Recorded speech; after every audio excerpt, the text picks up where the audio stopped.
And hello and welcome everyone to the Comic Multiverse where the worlds of nerd meet. We're back again, everybody, on YouTube, on Twitch, on all the places that great streams can be found. We're on the Silk Road, we're on Shatterbait, we're on all the great streaming sites. Yeah, we're here for the dimensional merge. We're here for it. It's finally happened. You know, it's a little apocalyptic. You know, you got to respect your OCs. We are all OCs in the great multiversal concept. That's the thing, that we're all somebody's original characters. We just didn't know it yet. Yeah. We haven't become self-aware yet. No, not yet, but it's only a matter of time. How's your week been, Matt? Pretty good.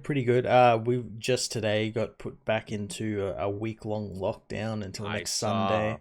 That's some bullshit. Very fun. I mean, I don't mind lockdowns. They're a chance for me to get ahead and work and everything. I guess so. So no, I'm not too concerned about that. But yeah, it kind of sucks, you know, especially like in the last week.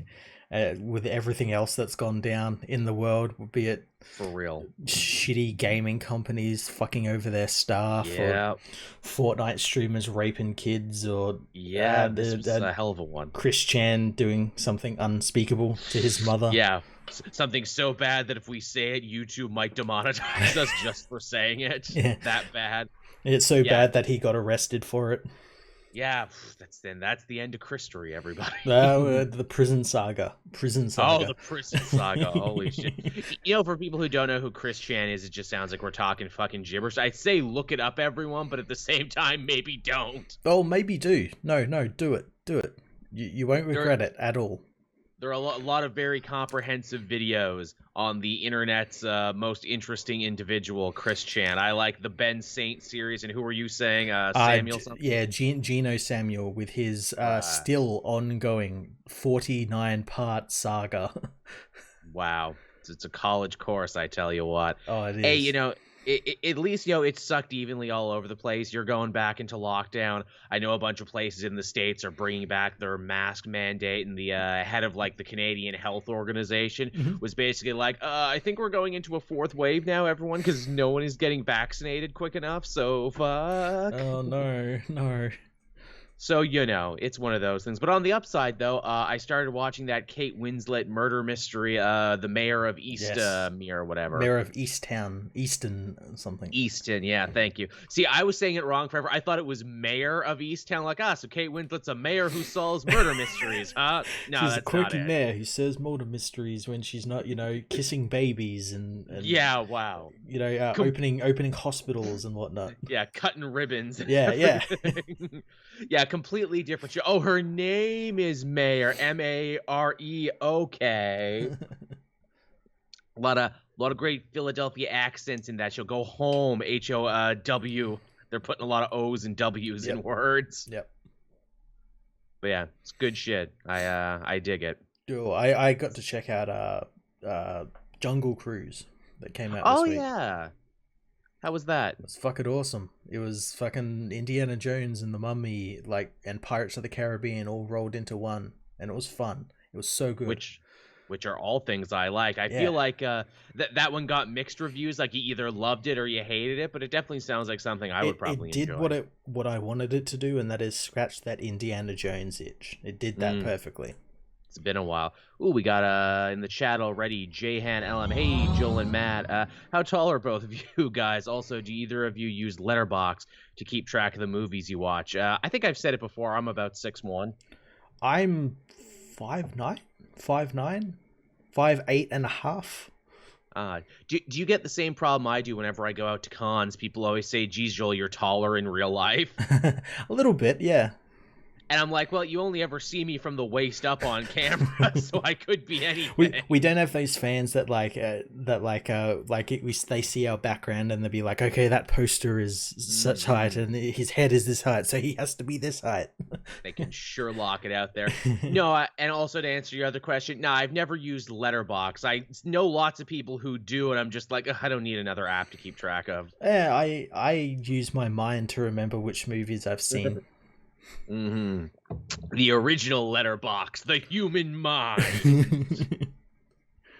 Yeah, where were we before there? Oh yeah, Jungle Cruise was good. Yeah, I heard a lot of the Pirates of the Caribbean comparisons. Apparently, there's like a bunch of bug plant conquistadors. Yeah, the main bad guys are like cursed conquistadors, and like the main guy is like made up of snakes, and there's one like made up of bees, and they do a really smart thing with the guy made of bees. They like knock him out with like the smoke from the smokestack of like the steamboat they're on and everything, and yeah, it's a lot of fun. Again, it's like Pirates of the Caribbean, like Davy Jones's like cruise sort of thing.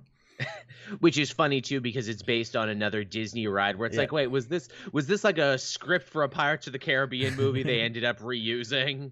I mean, it could be. It could definitely feel like it. I mean, we had like in Pirates of the Caribbean, they eventually did like movies that were dealt with like the Fountain of Youth and stuff like that. And that's basically what this is. It's about like a flower that gives like life, you know. I could see it definitely being a Pirates of the Caribbean film. So this is just a better version of arguably the worst Pirates of the Caribbean movie. Yeah. So yeah, that's what my week looked like. That's what your week looked like. As people probably noticed last week, we did something kind of different on the channel when it came to the show, and that is we tried cutting it up into segments like some of the other podcasts we enjoy doing to see if that can get around YouTube's shitty way of punishing longer content and by extension bringing down our other videos in the algorithm. We learned some interesting things. I'm not going to say it's a full success, but we learned some interesting things when doing it. One that is, I think we pretty much know what the ceiling is on our fan base now, our loyal fan base that we love a lot, but I think we know what it is because even though we cut the videos in two, they both got about the same viewership, which is still about under 1,000, which is surprising because to me, it's like, well, yeah, I mean, anything that's under 1,000, ooh, that's getting into some dangerous territory for the thing. But yeah, people did end up watching it, and shockingly they watched the longer one quicker, so that one hit 1,000 quicker. That's funny. That's funny. I have no idea what that's about, so we're probably not going to keep doing that. We're probably just going to go back to doing a regular length show because I don't fucking understand YouTube. I think I understand, but I don't. As I said, I think it's just a slump because like I can see it on like my analytics when I compare it to like last month's around this time. Mm-hmm. It's like a slump, and it's true. Don't know why. Like, what does the end of July, start of August signify? Is that YouTube doing their tax and they're just trying to like stop revenue coming in or something? I don't know. It's also too where it's like, you know, shit, it's not like people are out at the beach or having fun during summertime. What else can you do but sit here and watch our videos? Thank you, people in the chat saying they watched both of those. Thank you. You know, we were trying something new and different and everything. It didn't quite get the the reaction we wanted, but you know, we learned some things. This is what you got to do as a YouTuber. You got to try, you got to experiment, you got to do some stuff. We tried, you know, taking a week off for the show. That didn't really make any difference. We tried cutting it up. That didn't really make a difference. I guess the last, you know, card we have to play is doing like what Comic Pop did, and that is, hey, start a whole other separate channel, which I don't want to do because even though we have a really loyal Comic Multiverse fan base, I don't know if we would get the numbers quick enough to actually, make it profitable. Again, you've got to wait until you get a certain number to reach that threshold before you can start monetizing videos and all that, and it's a hassle to get to that, and as well as it could just be as well the content, like because we choose like the news that's like happening at the time, moment, and sometimes it's kind of boring news or like people don't like, and we can't you know make news up, you know. No, yeah, exactly. I mean, we could make it up, but then we'd lose all credibility. We might be more popular, but who knows? Oh yeah, no, we could definitely go down that route into like the Star Wars YouTuber, you know, rabbit hole. We could do that if we wanted to. The outrage YouTuber. Again, the videos that are doing really good right now and are seeing healthy play are like short 3 to 5 minutes and like uploaded regularly. And again, you know, what's the best way to do that than by basically just making shit up? Yeah. Just gotta make the shit up. But again, you know, people like the show, and we've cultivated a fan base doing what we're doing, and so long as you people don't leave, I guess we won't leave either. And you know, thank you for all the kind donations we've been getting here on Patreon, because that's basically what's keeping the show going. That's another idea I had in the back of my head. I'm like, well, what if the show just becomes Patreon exclusive? Like, you have to watch the streams if you want it for free. If not, you got to pay to watch it on Patreon. I'm like, that feels kind of scummy, because then it's like, well, aren't you just, like, money gating something that you used to give for free? Why should people pay for something that you used to give them for free? Yeah, like, what else are you offering on top of that? Like, that exactly. That's why I haven't pulled the gun on like on a Patreon for my channel either. I'm like, what extra can I give people that I don't give them already? Like, and I don't really know what I could do. Like, my big thing is, like, if you're a patron, you can get this show for free, or you can get this show early in audio and visual before I put it up online, which means you actually probably get it at its, like, optimum freshness. And, any RPG stuff I do, and I put up, like, a little behind the scenes podcast too, which is just like me talking into a mic for a little bit. So, that's what I try and do. Mm-hmm. So that's one guy said, why not start a new cast? Yeah, so do what the comic company's doing, just go back to episode number 1. Hey, I mean, maybe. Man, if it doesn't work, we can always just say there was a crisis and go back to legacy numbering. Man, that's actually kind of funny. Yeah, or go back to episode 1, but do in like the parentheses, like legacy number 240, something like Marvel do. That's actually kind of fun, actually. Maybe like for April Fool's Day or something, we should do that. Like, fuck it, it's a brand new show, brand new number 1. Because that's the thing, too, where it's like, I don't think we could be, not to sound like, completely conceited and up my own ass or anything. It's like, I don't think we could do anything better. I honestly think the show's the best it's ever been. It looks great. We've, managed to hit all our timing perfectly. There's no dead air, technologically speaking. The show has been great. I don't know what else we could do. It runs, like, compared to, like, other things I've been part of, it's running pretty, like clockwork every week. Yeah. Pretty well. Someone says maybe a paid post show. Yeah, I don't know what the paid post show would be. It would just mostly be like, just ASMR of us setting up. Yeah. Oh, that was long. Oh God, is it done yet? Oh, what are you gonna do? Oh, I'm probably gonna get the new Rick and Morty and go to sleep. Oh yeah, me too. Let me tell you, that's all the post show is. It's Matt getting on with his day because it's early in Australia, and it's me going to bed because it's like midnight 1 in the morning here. That's all. We got to do that. We got to go down and break down the do the what do you call them? Jacuzzi streams. Oh yeah, that's the next thing. We got to get some hot tub. Captain couldn't do the stream in private. The stream after audio for free, early video and Patreon is an alternate. I mean, it's basically what I do anyway. That's basically what happens. Like as soon as we finish here, I private it on YouTube, download it, get it all ready for upload. I mean, like, it could be quicker. The thing is that, it's just Matt runs the tech and I run the Patreon, what is it? The distribution end of the operation, if you will. Yeah, someone says that too. Why don't you do a movie podcast? Because we're comic book YouTubers. So there's already lots of movie podcasts there. We'd be stepping into a very deep ocean as tiny, tiny fish. Yeah, and I don't think there'd be anything we could add to, like, movies that haven't already been said. True. We'd it's be also repeating a lot of things. It is. It's also hard enough to see a lot of movies while keeping up on comics. Like, hell, this week I was barely able to read all the new comics that came out. I tried, but yeah, I did a lot of cooking and baking this week. I got an air fryer, so I've been air frying shit. You joined the ranks of us with air fryers. I joined the air fryer gang. Oh, I made some wings tonight that were out of this world. Nice. I got like one of the $60 models. It was on sale, so I can't get as many wings in, but they're done in about 20 minutes, and you don't got to futz around with the oil, and you don't got to do all the other things. So it, like, ultimately evens out. Yeah, I think I got one that was like $50, and it's wonderful. It's like that right size, I love it. You just set the heat, you set the time, and then you just wait. It takes all the guesswork out of it, because one of the things I always hated about frying was just the fear of, like, oh God, am I going to burn myself? Oh God, am I going to burn down the house? Oh God, oh God. Yep. Oh man, get some shoestring French fries in there, man. So wonderful. Good. So good. Tevye saying TV show reviews. TV show reviews, especially animated show reviews, do very good for me on the channel. Unfortunately, they don't come out all the time. That's the thing. Like I started, like I said a couple of weeks ago, I'm going to start doing some anime reviews, but I've just got to get time to get around to it. I've already picked out what I've got my next anime review on, because I did that Godzilla show, and people seem to really like it, and they wanted me to do more, so they suggested some, and I've got those picked out. It's just finding the time to actually do them, because I've got to watch like a heap of shit. Oh, I know.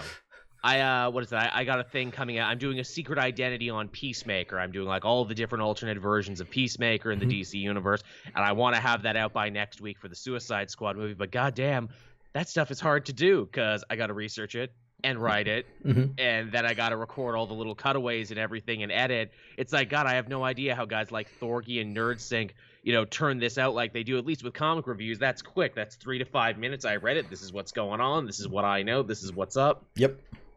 It's good quality content takes a long time. Yep. It sure does. But, that's just a little peek behind the curtain, everyone, in case you were wondering why we chopped it up last week, but not this week.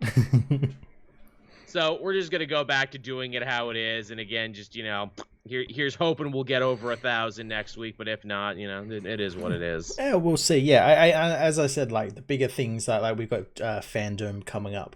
That last year did really well for us, and I'm sure it will, because we went straight after it basically live. It is, yeah. So yeah. The thing too about YouTube in general is that it's all waves. It's all crests and waves. We had a crest before where we were doing really good, and now it's come back down again. And YouTube could change again in a couple months. It will. It absolutely will. They're like, oh, did we say shorter content was better? We actually meant no. We actually meant this is better because the ads and shit. Yep. It's a whole fucking thing. It's a whole fucking thing. But I guess with that out of the way, we can actually hop into the news this week. There you go. Katie thinks the show needs more violence. I think he's on to something. You're right. YouTube loves violence, and I love it too. We just need to start putting like Happy Tree Friend stuff all over the screen. Yeah. We need epic fails. We just need guys getting hit in the balls. I'll slice them in when I get editing. Good. It's like cartel kills and stuff, and remember felony fights? Remember that YouTube thing we were all into for Kimbo a bit? Slice on the podcast, even though he's dead. Yeah, get Kimbo Slice knocking motherfuckers out. You get ex-Aryan gang member fighting like Mexican guy who picks oranges for a living, and the orange guy just fucking destroys it. And I remember that. I remember that video very well. I'm glad you do, and they're clearly fighting at his work, and it's the best example of this guy like, yeah, man, I did 5 years. I don't care. I'm gonna kill a motherfucker. And then they talk to the Mexican guy. Yeah, how to fight, whatever. It's cool. And he's just like very chill and very mellow. And then as soon as they take their shirts off, he one punches him and then starts just kneeing him into the fucking earth. It's amazing. A Carter there. Your Venom commentary was hilarious. Please do more for films you hate, can't stand. Yeah, I guess we could start doing more commentary stuff again. We kind of stopped because it's like it was either that or do a show. But I guess on a slow week we should start doing more commentary. We should do a live commentary. Like obviously not show the film or anything, but like do it so that people could like put the film on with us and kind of watch it with us. Yeah, we should experiment with that, actually. That's not a bad idea at all. And also, too, keep shit fresh and interesting, too, because as much as I love doing the show, sometimes you do kind of feel like you're in a rut here and there, and just chilling out and watching a movie one night would be nice. Yeah. Kali Frederick there saying you guys like the animated Injustice movie VA cast. Oh yeah, the trailer dropped for that this week. I didn't put that on the news, but yeah, we saw the trailer for Injustice this week, didn't we? Yeah, they're just like the designs of the costumes of the game. The animation looks horrible. It doesn't look great. They've made some choices. I wasn't even paying attention to the voice cast. Who actually is voicing who in this? Anson Mount is voicing Batman, I think Justin Hartley is voicing Superman. I haven't really been paying attention to it. Yeah, huh. I mean, like, no one stood out to me like, ooh, that's great, or no one stood out to me as like, ooh, that's bad. Yeah. Here, Injustice 2021, here, I got the actual cast list up in front of me right now. I'm glad the chat reminded me of this, because I didn't actually put it down there. Yeah, Justin Hartley is Superman. Where do I know him from? He was Green Arrow on Smallville. Oh, okay. That's interesting casting and cinematic. Ooh, Janet Varney, Legend of Korra and many other things is Wonder Woman. I kind of like that. Mm-hmm. Laura Bailey is Lois Lane and Ramakrishna, so she's playing double duty. Mm-hmm. Zach Callison as Damian Wayne. Was he him in the old universe, or have they recast him now? I have no idea. Well, we got Damian in that movie. He's also playing Jimmy Olsen, so he's playing double duty. We got Michael Hall. We got Edwin Hodge. Gillian Jacobs is Harley Quinn in this one, and then we got just your regular offenders. Yuri Lowenthal doing multiple different voices. Yeah. Because of course he is. That's just kind of Freddie Tatasciore playing Captain Adam. Oh, he's not playing a big monster this time. Interesting. It's so weird that they're doing the Injustice movie now, because it's like, well, isn't that just the plot of the game? Didn't we play it? Isn't this just going to be like a video game? Cuts, we saw the cutscenes and everything. Oh, I think they're doing stuff from the comics as well. Yeah, hell of a thing. Oh, really? Zach is the Steven Universe kid. That's right, Magmaster. You would think I would know that, being such the Steven Universe mark that I am. But will he sing, though, in Injustice? That's the important thing. Will he share his beautiful voice with the world? That's the thing that's gonna make Superman turn and become good again. Yeah, it's gonna bring everyone together. It's funny because Injustice is so like a series of two parts. There's the game, which is better than your average fighting game story, which is why people liked it so much, because there was a story that actually existed, written by Jimmy Palmiotti. People forget that he wrote the original game, and that was really good. And then there's the comic story that filled in all the in-betweens that everyone really loved, because it was Tom Taylor like cutting his teeth and blowing everyone's mind with his ability to tell this like crazy alternate universe, DC universe with all your favorite characters. Mm-hmm. Mm-hmm. And I feel like, what is the movie going to take its reference from? Is it going to try and be an adaptation of the game, or the stuff from the comic people liked? Yeah, I don't know. And the problem is they got Tim Sheridan writing it. The guy behind Titans Academy. Yikes. Yeah, well, he's written a couple of the movies, and they've not been, they've been alright, Yeah, he's not the worst. He's not the worst. I just didn't like his last comic thing, because, again, it's like, there's too many fucking characters here. Who am I supposed to follow? Who's the main character? Yeah, your issue 1 was straight into a crossover with another book. Amazing. This Injustice 2, I guess this is another great example of, 2021, 2020's fascination with evil Superman. We've probably gotten more evil Superman in the last 2 years. It's weird, isn't it? It is. It's like, what's in the water? So much to the point do you think maybe it's because we had Superman and Lois, which is like the complete other end of that scale, where we have a completely like amazing good Superman?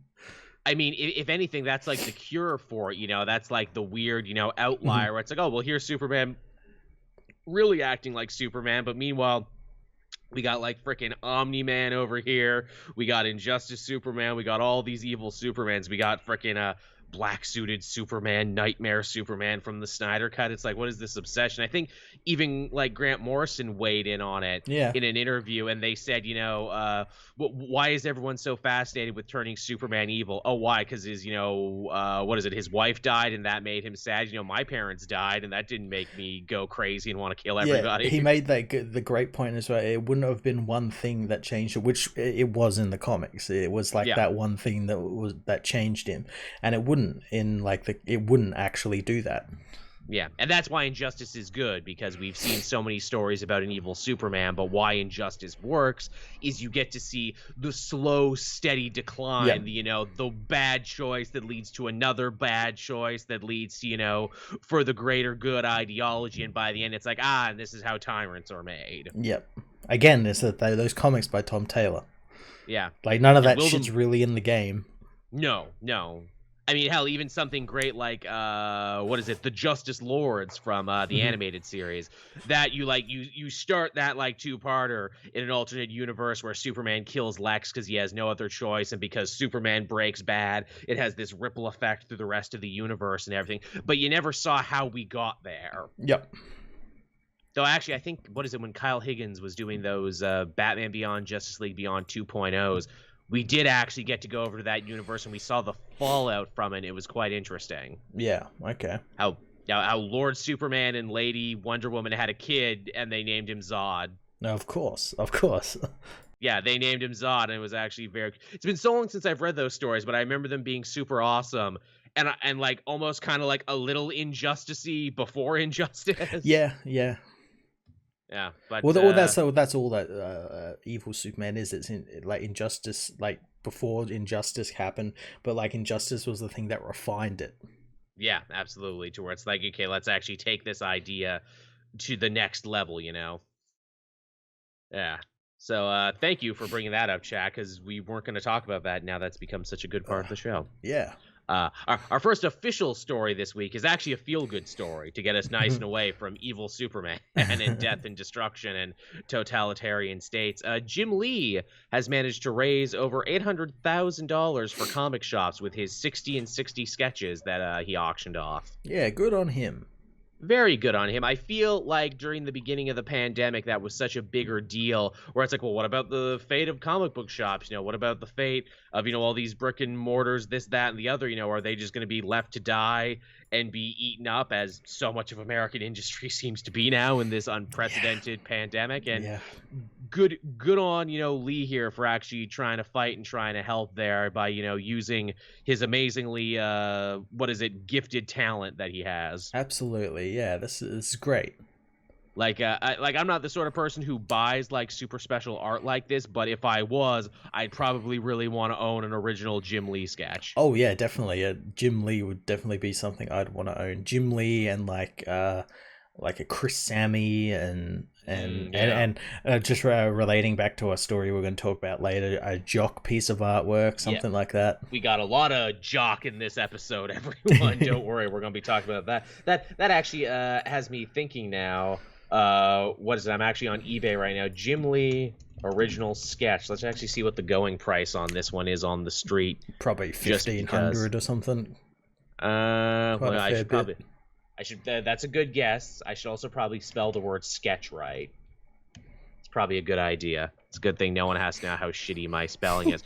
Okay, Jim Lee Batman head original, CBSC SS authenticated, 9.8 grade. That's $936. That's Canadian. Not too bad. That's not too bad. That's not too bad, and that's Canadian, so American, you know, would actually be a little less than that. Jim Lee Batman had original sketch number 3. This is a much bigger, more detailed one. This one is about 1,000, and it's like the highest graded version you could get. Nice. Oh, now here's a good one here. Voodoo by Jim Lee, Wildcats, head scratch on DVD, signed sketch, original artwork, $1,000. Nice. Is Jim Lee selling that one himself? Nice. If I go back to this, will this be Jim Lee's eBay page? I want to get some more. I've only got like a couple of different like original artworks. I got a Mark Bagley Superman, which was drawn specifically for me sent to me by a fan, which was really cool. I got a Dave Gibbons Rorschach, which again was drawn specifically for me. Callie Frederick there saying, also relating to Injustice there, can't wait to see Alfred headbutt Clark. Will it be in the movie? I don't know, because there's so many great moments from Injustice's long run that they're probably not going to be able to get into just one movie. Exactly, which is why I don't like they're doing a movie about it. There's so much going on in this fucking universe, you can't just do a movie about it. Should have been a series. You have an app now. Don't be afraid to make more things into series. Yep. Long Halloween would have been much better if it was a series instead of a movie. Yep. 2 movies. Should have been a whole series. Maybe if they did, they would have actually kept the fucking ending and not changed it. I knew they were going to change the ending. I called it. It's the worst change too, because they get right to the end and they've kept basically everything else the same. Yeah, they changed some stuff here and there. You know, they've moved around locations. They've added technology that didn't exist there. So like Two-Face has a cell phone now, where before he didn't in the story. Mm-hmm. But they get right to the end, and then they change it right at the end for a twist that is way dumber than the one that was in the book. And they also like ruin the like creepy final shot of it too by placing Batman in a scene he wasn't in. Yep. So dumb. It's like, why did you make 2 of these if you were just going to change it?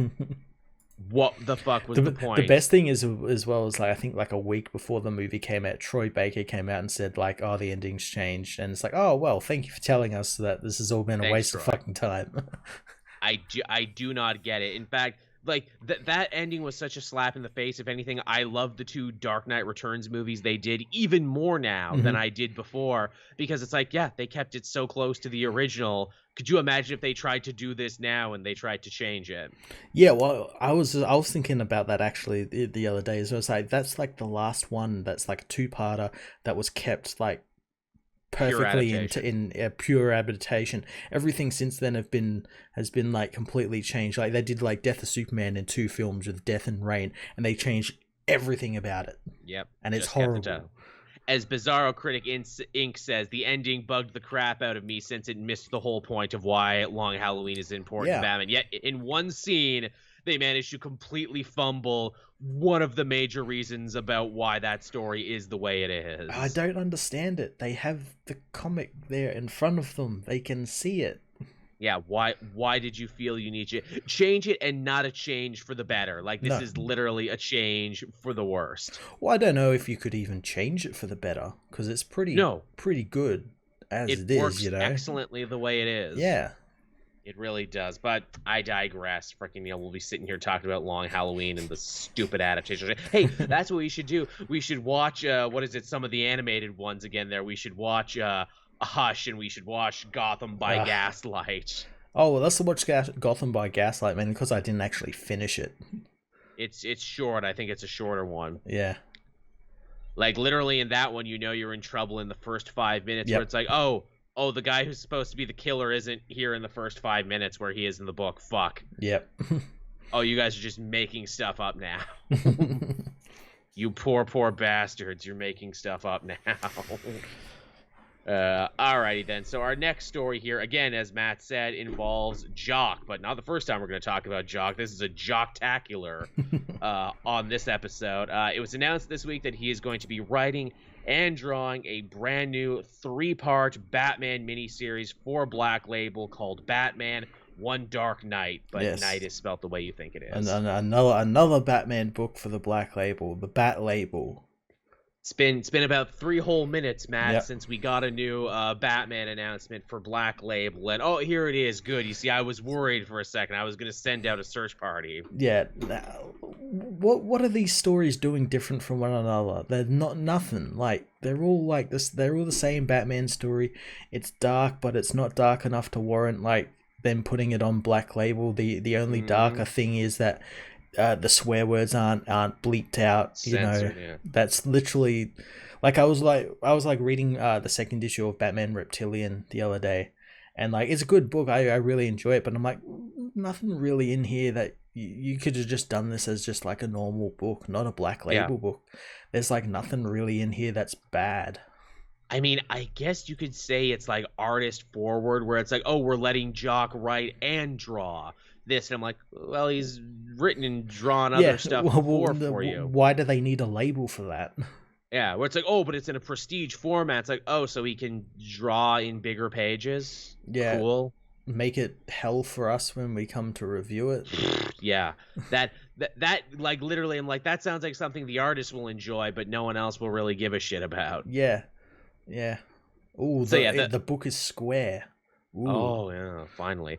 The solicitation for this, like you said, just sounds like a regular old Batman story. It's Batman, escorting a police convoy, taking a brand new villain called EMP to Blackgate when there's a big blackout all across Gotham City, and then it's like, the Warriors are like 16 blocks where it's like, oh, can we get him to prison before the night is over? Yeah, Mark Russell made a story about this in that digital only Batman book. Oh yeah, that's right. Yeah. It's where literally that.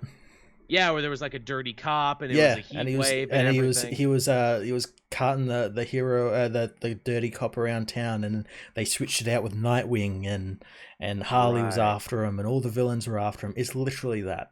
Yeah, so that was pretty good. It was really good because it was Mark Russell writing it. But yeah, my biggest problem with this too, and I mentioned it last time and it bears repeating, all these Batman Black Label books are coming too close together. Yeah, they're all coming out like within a couple of weeks of each other. I'd be okay if it was like once, you do Batman Reptilian and then you wait 3.5 months, 6 months, do another one, do something different in between. Because here's the thing, as a critic, if I see all these books on the shelf together, I'm not going to want to cover any of them. I just like, fuck, whatever. Like, that's what happened with the Harley book. Remember, there was Harleen Quinzel, and there was, fucking, I don't even forget. There was like 3 big Harley Black Label books that came out at once, and I'm like, you've put these all close together, and now I don't know which one to read, and because I don't know which one to read, I'm not going to read any of them. And they all tell the same story. More or less. They're all about the exact same sort of thing, and the same with these Batman books. They don't do anything different. There's nothing wildly different about this. Yeah, like, again, I want the other history of the DC Universe take on this. Like, yes, it's a Batman story, but it's about something completely different, told in a completely different way. Like, it's a fucking prose novel now, or it's a goddamn Where's Waldo book. Yeah, so just do something different. And again, like, everyone seems to have a Batman pitch, so they're like, oh, we'll just put it on Black Label. It'll sell, because it's Batman. I mean, they're not wrong. I mean, yeah, which is the frustrating, and again, like, as people, when I was first started complaining about this, again, it's like they get superstar writers and artists like Jock and everything involved, and it's like, that's got to be really, really good looking book, probably really well written as well, but it's nothing new. Yeah. If nothing else, at least this one is short. At least this one is only 3 issues. Yeah, again, he's probably got a story, you want a beginning, a middle, and an end. Yeah, which is good, which that's all I ask. Because some of these Black Label books, they're out of fucking control with how long they are sometimes. Yeah, Batman Reptilian's like 6 issues, and some of them are like 12 issues, and yeah, keeping it short if nothing else. Yeah. Because it's like, man, I barely have enough time to get through all the books I'm reading right now. I don't need several new Batman books. Yeah. Because I'll have to start making harsh choices and be like, well, these ain't getting covered then. Nope. Well, then I'll save these for a rainy day. Yeah, pretty much. Yeah, that's how it goes. Yep. Now our next story there is also a Batman story, but this one actually is doing something different in many ways. 1, it's an audio drama. 2, for I think the first time ever, we're actually seeing some colorblind casting in Batman. Winston Duke, who we all love from his Hollywood work recently. He's become quite a big star in the last couple of years. Absolutely. Us, Black Panther. Yeah. I'm sure many more things, because the dude has just like star written all over him. Yep. He's going to be voicing Batman in a brand new audio drama called Batman Unburied. Yeah, and I went back and like listened to his voice like while he was talking, and then like closed my eyes and imagined him as Batman. It's like, oh, he's got a good Batman voice. He does. He absolutely does. Now, I will freely admit, even though these, like superhero audio dramas have become fairly popular, I've not actually listened to any of them. I've thought about listening to them, and maybe this will be the one that, breaks on through to it. But, have you given any of these a try? I know they did a Wolverine one a while ago. Yeah, I listened to a little bit of that one, and it was pretty good with Richard Armitage as Wolverine. He was pretty good at that. But yeah, I haven't heard any of these Batman ones or anything, and I'll probably definitely give this one a listen to because it's written by Saladin Ahmed. Ooh, who we both like a lot. Yeah. Hey, people in the chat, if we listened to that and then covered it in a video format, would you be interested? I'm sure people will. It would be very challenging to be like, hey, I listened to this audio drama, so here's no pictures to show you. You have to use your imagination. That would be the thing. How you gonna do it? Also, would I get in trouble if I played some clips? I wonder. I don't know, because it's voices. Yeah. So it's like not music or anything. So yeah, maybe. I guess we'll find out, won't we? Yeah. I feel like they don't really do a great job marketing this shit too, where it's like, so when's it coming out? Yeah, no, you don't really either hear about it until like the day it comes out or like after. Yeah, for real. Tell me about it. So that's an interesting piece of news there, everyone. I just thought that was worth bringing up. Hey, friggin' Manape is going to be Batman. Ain't that cool? Yeah. I like that a lot. Now, our next story doesn't actually involve Batman, but it does involve a Batman writer who has been very, very busy as of recently. Very busy. Oh, yeah. I'm, of course, talking about Scott Snyder, who, after they finished up their Justice League run there, a lot of us are thinking, well, what are they going to do next? They haven't instantly been put on another DC title. Did you know Marvel maybe make a better offer? Is, Snyder going to go over there and do a thing? Are they going to commit themselves, more fully to their indie work? The answer is yes, they are going to commit themselves to their indie work, but holy shit, the stuff that Snyder's got coming down the pipeline, some might call this historic. I think this is the biggest acquisition deal I've seen in a while. Oh, yeah, like the books that he's putting out, this is just 3 of them on the screen here. There's 8. Yeah, there's 8 and they all cover like literally every genre. All of his favorite genres. So yeah, for those of you who don't know, Scott Snyder signed a huge Amazon Comixology Dark Horse, basically an overall deal in Hollywood to write 8 brand new books for them, all with star-studded art talent on them. Jock is going to be drawing one of these. Greg Capullo is going to be drawing one of these. Yeah, so many. I think Francis Manapul's doing one with him. Manapul's doing one. Basically, everyone he worked with at DC, he's working with pretty on much. This now. Yeah, everyone all his friends, basically. Yeah, all of his friends. And, there's going to be a horror one, there's going to be a war one, and a spy one, and I get the distinct feeling that, because this is a, Comixology, Amazon co-production deal, how much money do you bet that they also want to probably at some point adapt these into television shows? Oh, I guarantee you they'll take the most successful ones and do like animated shows with them or something. This gets a show deal, this gets a show deal. Yeah, I'm looking forward to some of these. Some of these look pretty cool. The one I'm really looking forward to is called Night of the Ghul, which is apparently it's like a World War II meets The Thing sort of thing. John Carpenter's The Thing, so I'm looking forward to that. That sounds fun. I always like it when people have lots of fun indie comics to read, even though I myself have very little time to read more indie comics. I always say, in the perfect world, I'd be able to do indie comics and superhero comics on their own, but it's just so fucking hard, with the numbers the way it is, with retention. I mean, shit, Icon and Static 2 came out this week, and I haven't been able to get to those yet. I read Icon. Oh, yeah. How was it? Oh, we'll talk about that a little later.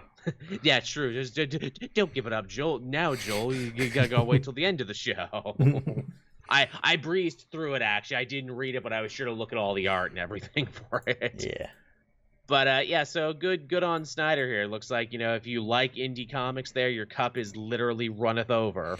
Yeah, there's got so much coming out. And I imagine he's probably got more on the back burner as well. Like phase 2 or something. Oh, God, yeah.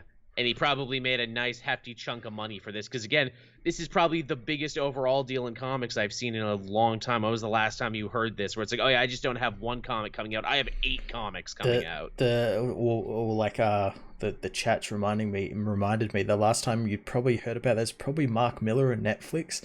But the difference here is that, like, Mark Miller, he does the whole facade where it's like, I'm making a comic, it got picked up by Netflix. Oh, would you look at that? But when you read it, it's obvious that he wrote this like after a deal was signed or something. Clearly. Whereas here these look like they're actual comic books. They're not, been writing. They're not scripts in hiding, basically. Yeah.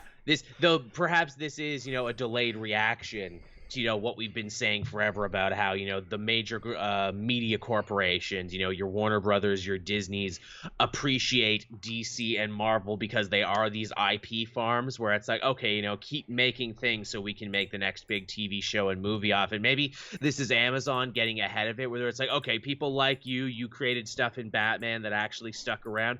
Make things for us. Get them popular, and then we will decide what we want to make off it, and we will own it, not have to fight anyone else for it. Yeah, they saw how popular Invincible was. Yeah, and The Boys, too, where it's like, but we got to share those with people. Yep. We don't want to share it. Make these for us specifically. You hear that, and then you hear shit like, like Netflix wants to start doing games now. Yeah. And it's like, so this is just the media future we're in now, right? Where everyone wants to do everything because everyone wants your money. Pretty much. Everyone wants to be your one-stop shop now. Yep. What's the next crazy one going to be? Who's going to start making fruit pies? Oh, Google makes fruit pies now? Seriously? Netflix now owns McDonald's. Oh, you can like watch a movie and then like order food that's in the show, and it'll be like delivered to your door. Man, you joke, Matt, but holy shit, do I think that's a good idea. Right, we're trademarking that. We're trademarking that right now. Do not steal. Do not steal our OC idea. I had an idea. I was bullshitting with someone the other day where it's like, man, you ever be out and about and you got to use a public toilet, but they're always like so disgusting and poorly kept. Imagine if there was like a super special, like high-end elite bathroom club where it's like Uber but for toilets. You call it up on your app and there's just like a place in an office building where it's like immaculately clean and there's like gum and deodorant and lavender in the air. It comes to you. It's literally like a truck that's like driven around and it like finds you. And it just opens up. So yeah, again, so now you see the other end of this conversation where it's like, no, well, you couldn't have it in one place because you'd have to be renting all the property. You would need to get trucks. You would need to basically create the greatest porta potty ever to come to people wherever they are. Oh, but then the truck's always got to be running and then you got to pay for gas. No, maybe you build the car and then they lease it from you, right? Because that's how Uber and Lyft fuck over their drivers, right? Yeah, and you make it electric as well. So, there you go. So it's easier to run and everything. And then, if it explodes, you can sue Tesla. Oh, there you go. Ooh, maybe it should be like a trailer setup. Like you bring your own vehicle, but you hook up to one of our bathroom trailers. It's like a U-Haul for like toilets. Yeah. Yeah. Use my fancy bathroom U-Haul. So yeah, that's what's going to happen next. Uber and Lyft are going to get into that business for shy poopers. Yeah. $1 billion idea right there. But what's the name? It's got to be like Johnny on the Spot or like Bathroom to You or something. Pooper. Oh, not bad. Simple, to the point. I like it. It's kind of funny, and you're never gonna forget it after you hear it. And it rhymes with Uber. It does, and it's also like like Uber is done. Or it's like Uber is a dumb name. Lyft kind of makes sense, but like sometimes dumb names are actually the best names for a product because you'll never forget them. Like think how many products we use every day where it's like that's a dumb name, but I just don't think about it anymore. Yeah. So yeah, there's your Scott Snyder news, everyone. There, if you like Snyder, if you like indie comics, it's gonna be a good time. It is, yeah. Now, our next piece of news here is us, invoking some wild speculation, which I feel like we haven't done in a while. This is a news story that comes from the people at Bleeding Cool, so take it with a massive grain of salt, as any article that comes out of Bleeding Cool. Yeah. According to the people who work there, Jason Aaron has begun work on a brand new Punisher series that will be coming out at some point. Maybe, we don't know. Yeah, we'll see. We'll see, especially because they want to probably be done with the character just for a little bit. Just for a little bit longer. I mean, honestly, this article basically seemed like a freaking whatchamacallit, an excuse to like write an article about what you and I have been saying forever, and that is like, hey, yeah, the Punisher has been taking a break for a little bit. Yeah, Marvel has actually been thinking, several moves ahead on this one, and that maybe people don't want to see a kill crazy vigilante right now who works outside the law when police and racist organizations in the real world have adopted and co-opted his symbol to the best of their abilities. Yep, they were quick to also post his appearance in Heroes Reborn, where he appeared without the skull, which doesn't make much sense because he wasn't Punisher there. He was essentially Deadshot. Yeah, he was a completely different character in that universe. Again, classic Bleeding Cool writing on there, where it's like, let's not actually tell the whole story. Let's not let the truth get in the way of our article that we've already written.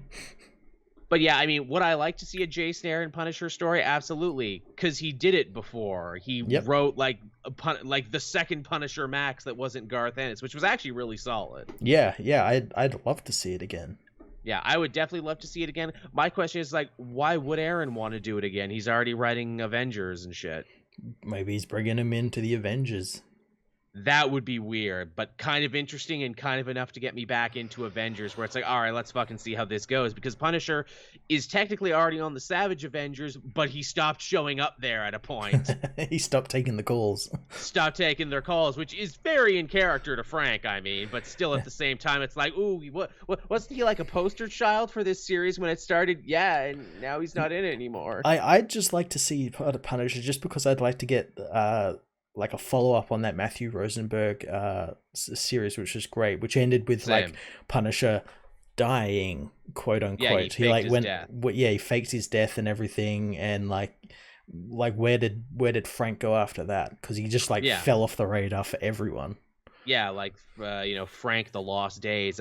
Well, remember, what is it? We were supposed to get from Ed Brisson, I think it was, Punisher Barracuda. They were going to canonize Barracuda, and then that series got delayed because of COVID, and then silently canceled. Yep. Which again, it's like, yeah, I can see why you did that. Yep. I can see why you did that. I know I've pitched the idea before, is that Frank is like an interesting and compelling enough character on his own with enough history in the Marvel universe. He never actually needed the skull at all. In fact, I think there might actually be something powerful in doing an arc where the book is called The Punisher, but he just doesn't have the skull anymore. Yeah, well, again, in that Matthew Rosenberg run, he derided police who were using his skull as an excuse to murder people.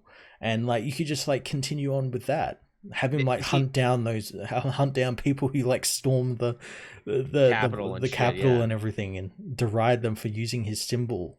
That would be a great idea, but I always come back to the same problem with that. We would love it. It would make sense with us. But the problem is that the people who use and co-op the Punisher skull, they don't fucking read comics. So it's like you're doing this for our benefit when it's not going to stop them anyway. Yeah. So what does it even matter? Yeah.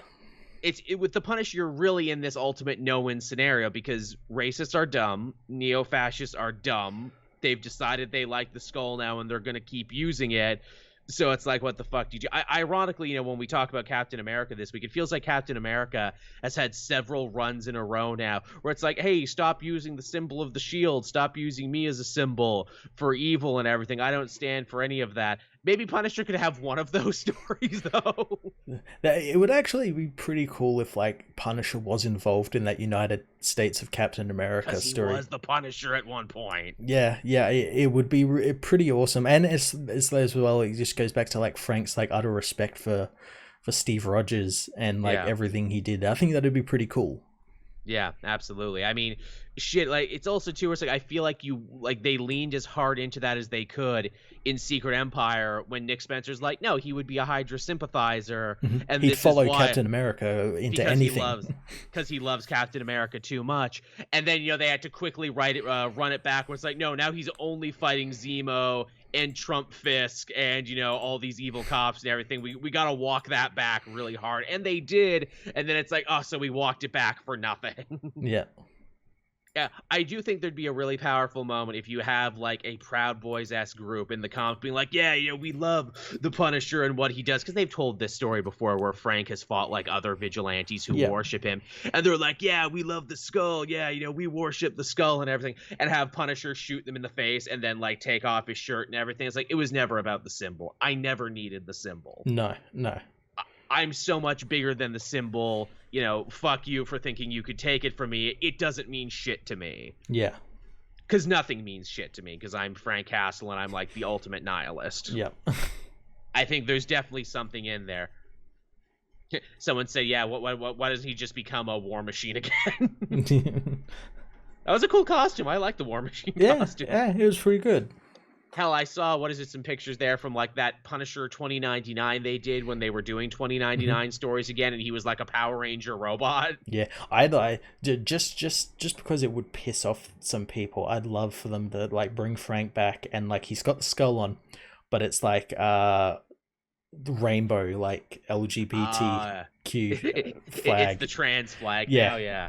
And he's fighting for these people and everything now. That's pretty fun, actually. You know, again, you could totally do that story. Like Frank goes to San Francisco and he's all shot up, and he ends up getting like taken in by people in the Tenderloin and everything. And like they think he's going to be weird, but he's like, no, I'm not homophobic at all. And he ends up like helping them when there's like a rash of like hate crimes or something. Again, that's the thing. Like, you know, just totally move Frank Castle into just pure, like, as they would call it, social justice warrior story.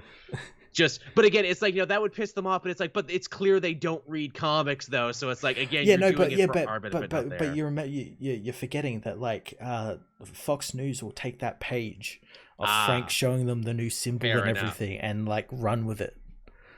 That's That's all you need. That's all you need. Which means the book will actually become the highest selling book ever because of that. Yeah, that would be something like maybe like Frank decided like, oh, I've adopted a new family. This is my family now because they accept everyone. They love me for who I am. Yes. See, we just need to write it is what it is. Frank in the streets, love is love, motherfucker. And then suddenly you get like a bunch of like big gay fans who would probably not really be into the Punisher because of what he represents. It's like, oh, well, now we think he's great. You know what you need to do? You need to model him on Nick Gage. There's a like indie wrestler who's like a hardcore deathmatch specialist. His name is Nick Gage. He's actually done jail time for like bank robbery and everything. He cuts people open with pizza cutters. He like breaks glass tubes or everything. But he's like super like, you know, progressive and everything. It's like, yeah, trans rights are human rights, motherfucker. Don't let me hear you saying any different. Or else I'm gonna give you the pizza cutter. That's awesome. Yes, do that. Yes. And I'm like, that's what Frank needs to be now. That could be the thing. And we'll work a freaking Jigsaw in there somewhere too. Yeah.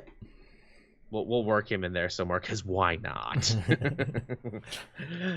MK Dragon, who I didn't even know as a trans person, not gonna lie, I'd probably cry a little bit. Yes, Frank is your new tough father who will love and protect you. It'd be so fucking awesome. It'd be so cool. There's definitely an angle you could do on that one. But yeah, so there's your Punisher news. It's probably not going to happen the way Bleeding Cool was saying it, because fucking Bleeding Cool was saying it. Yeah. But, I mean, Frank will have his day, because everything in comics is cyclical, and there will be a time when Frank can come back again. If anything, it'll be like they've misheard something, and he's going to appear in the Avengers at he's going to be like somewhere with Blade or something. Which I don't even hate that idea. No. I don't even hate that idea at all, where it's like... He becomes Blade's deputy in, like, Vampire Town. Ooh, I like that. That'd be pretty cool. Yeah, something like that.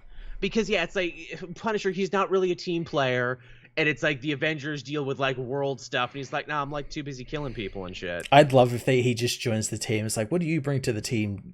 Frank was like, well, I like, shoot Celestials in the face with my shotgun. And I waterboard the scrolls when we get them.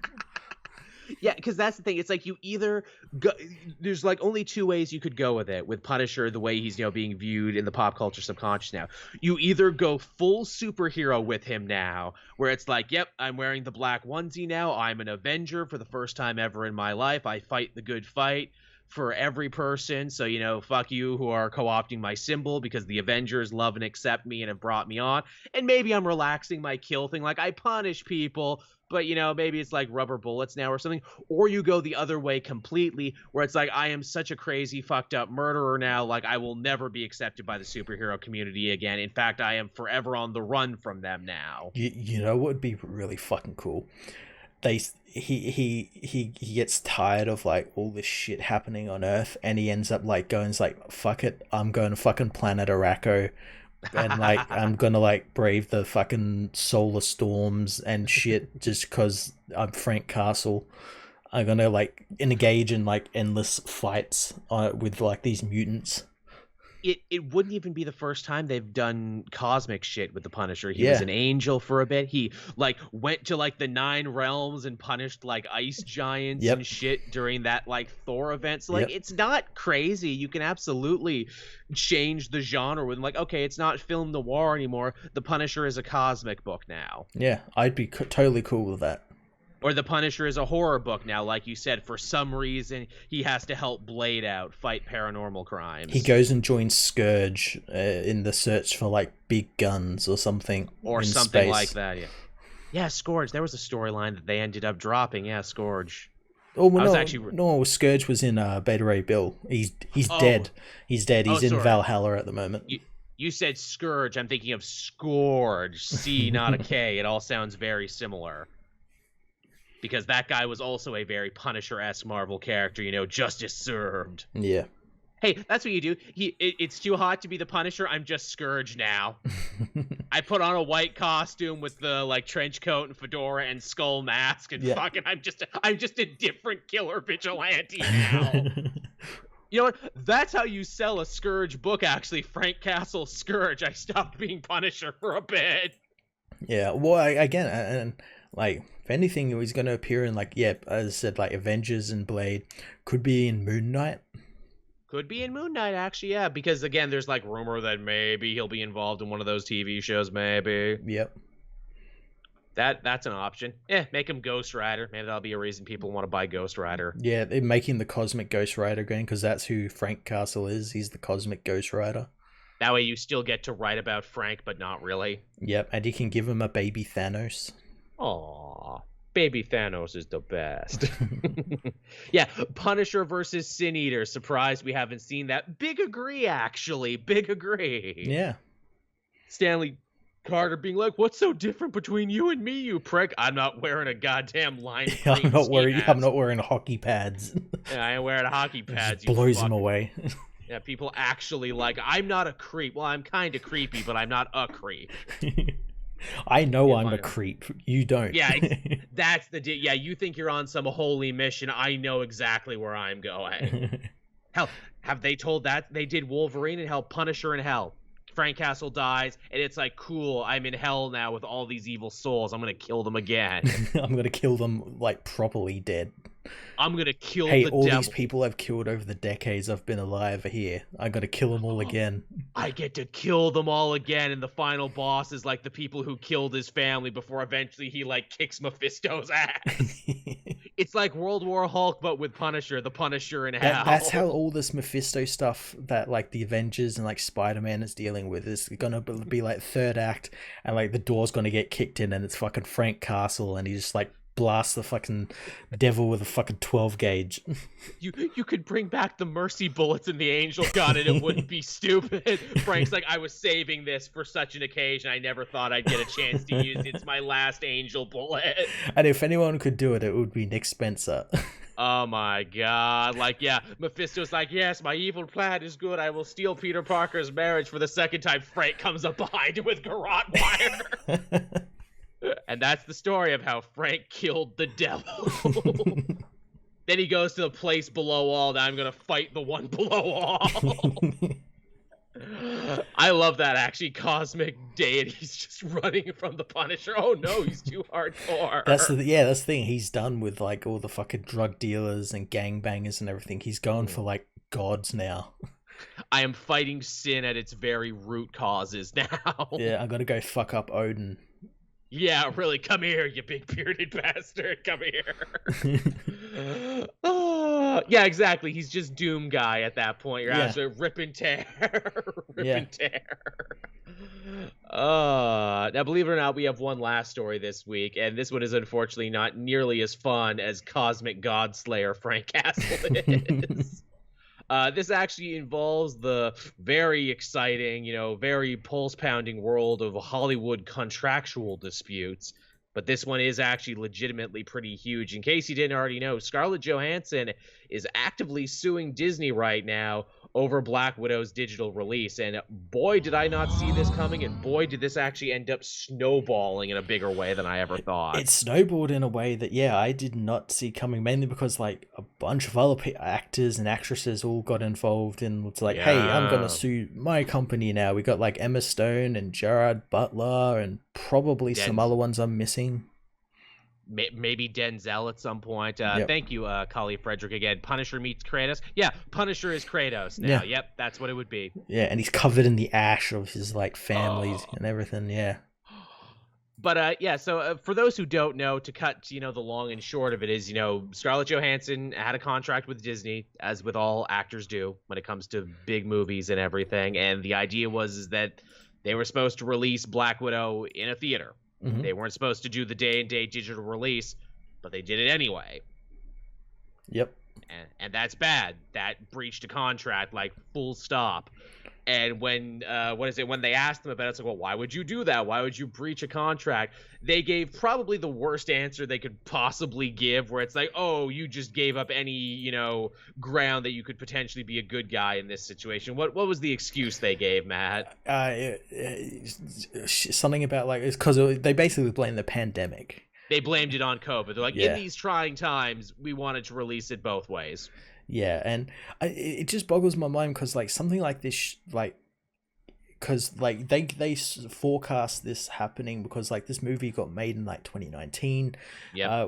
Got delayed in 2020. So, like, surely, like, in the time between, like, when it was originally meant to be released and then when it got released a couple of weeks ago, surely someone would have gone back and, like, try to renegotiate, like, contracts and stuff.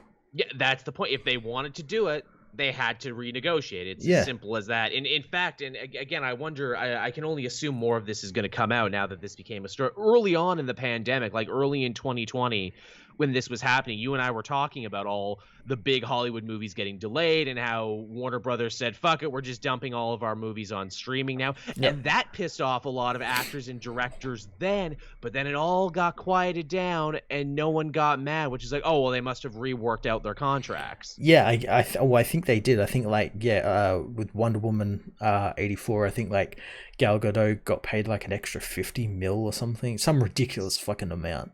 To make up for, like, the day-and-day ticket cut that they probably get in so, their like, contract. why did that and everything. not happen here? Because it's not something that just happened, like, in a split second. Yeah. This was, like, months, like a year, like to sort this out. And also, too, it's like you figure that, like, they were probably negotiating right up until the release because they announced the release. Yeah. So obviously Scarlett Johansson and her people would have known and probably would have been upset with it. You know what I think this comes down to? I think this comes down to, well, we killed you off. We sat on this movie for 2 years.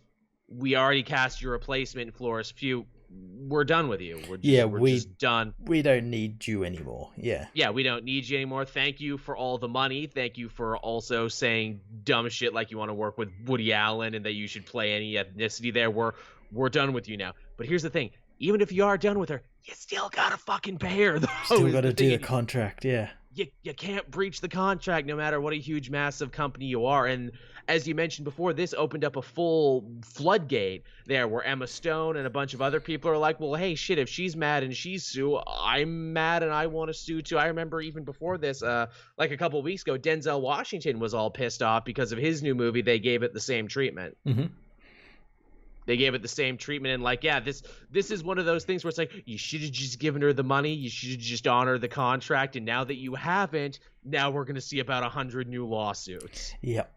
Yeah, you shouldn't have opened your mouth. Shouldn't done. Again, I think it's like a lot of people are blaming the new boss of Disney, Bob Chapek, yeah, something like that, because it's him being basically like cheap. Right. Yeah. So it's like, it's probably, you know what it is? It's probably cheaper to go through like lawyers and stuff than actually give her the payout. It's true. That's probably what it is.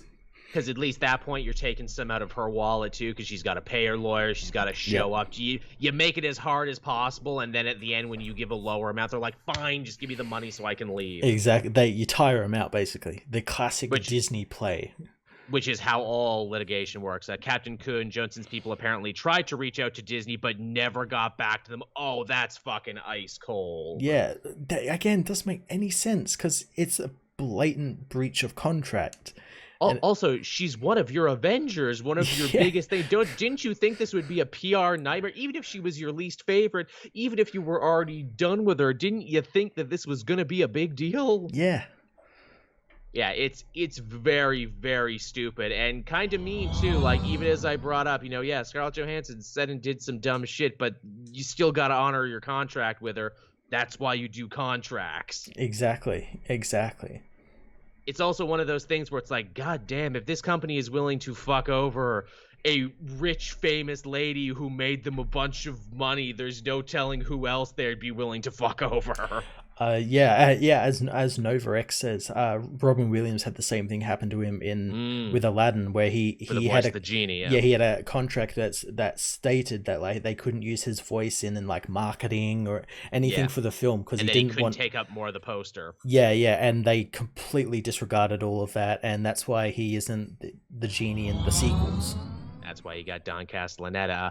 Thank you, Paul Andrade, for the money, just helping us out. Good on you. I saw it. Eventually, like Disney did break bread with Robin Williams because I think like Eisner bought him like an original Picasso. Yeah. And like apologized to him directly and everything. So like that's pretty good. Now, this might end up getting worked out because Kevin Feige was apparently pretty angry about this, and this was like above him and everything. Yeah, well, I saw people blaming him and Marvel Studios for it. It's like, no, the contract is with Disney. Marvel Studios is part of them, but not responsible for that. And Kevin Feige is not responsible for this part of the whole thing. But he knows it makes him look bad, so he wants to try and be sure to let people know that he's mad. As Kali Frederick says, Williams did return for King of Thieves. Yes, he did actually return for that after everything was all said and done. Thank you as always for the Aladdin knowledge. Look, I'm an Aladdin scholar over here. You come to the show for the Aladdin lore.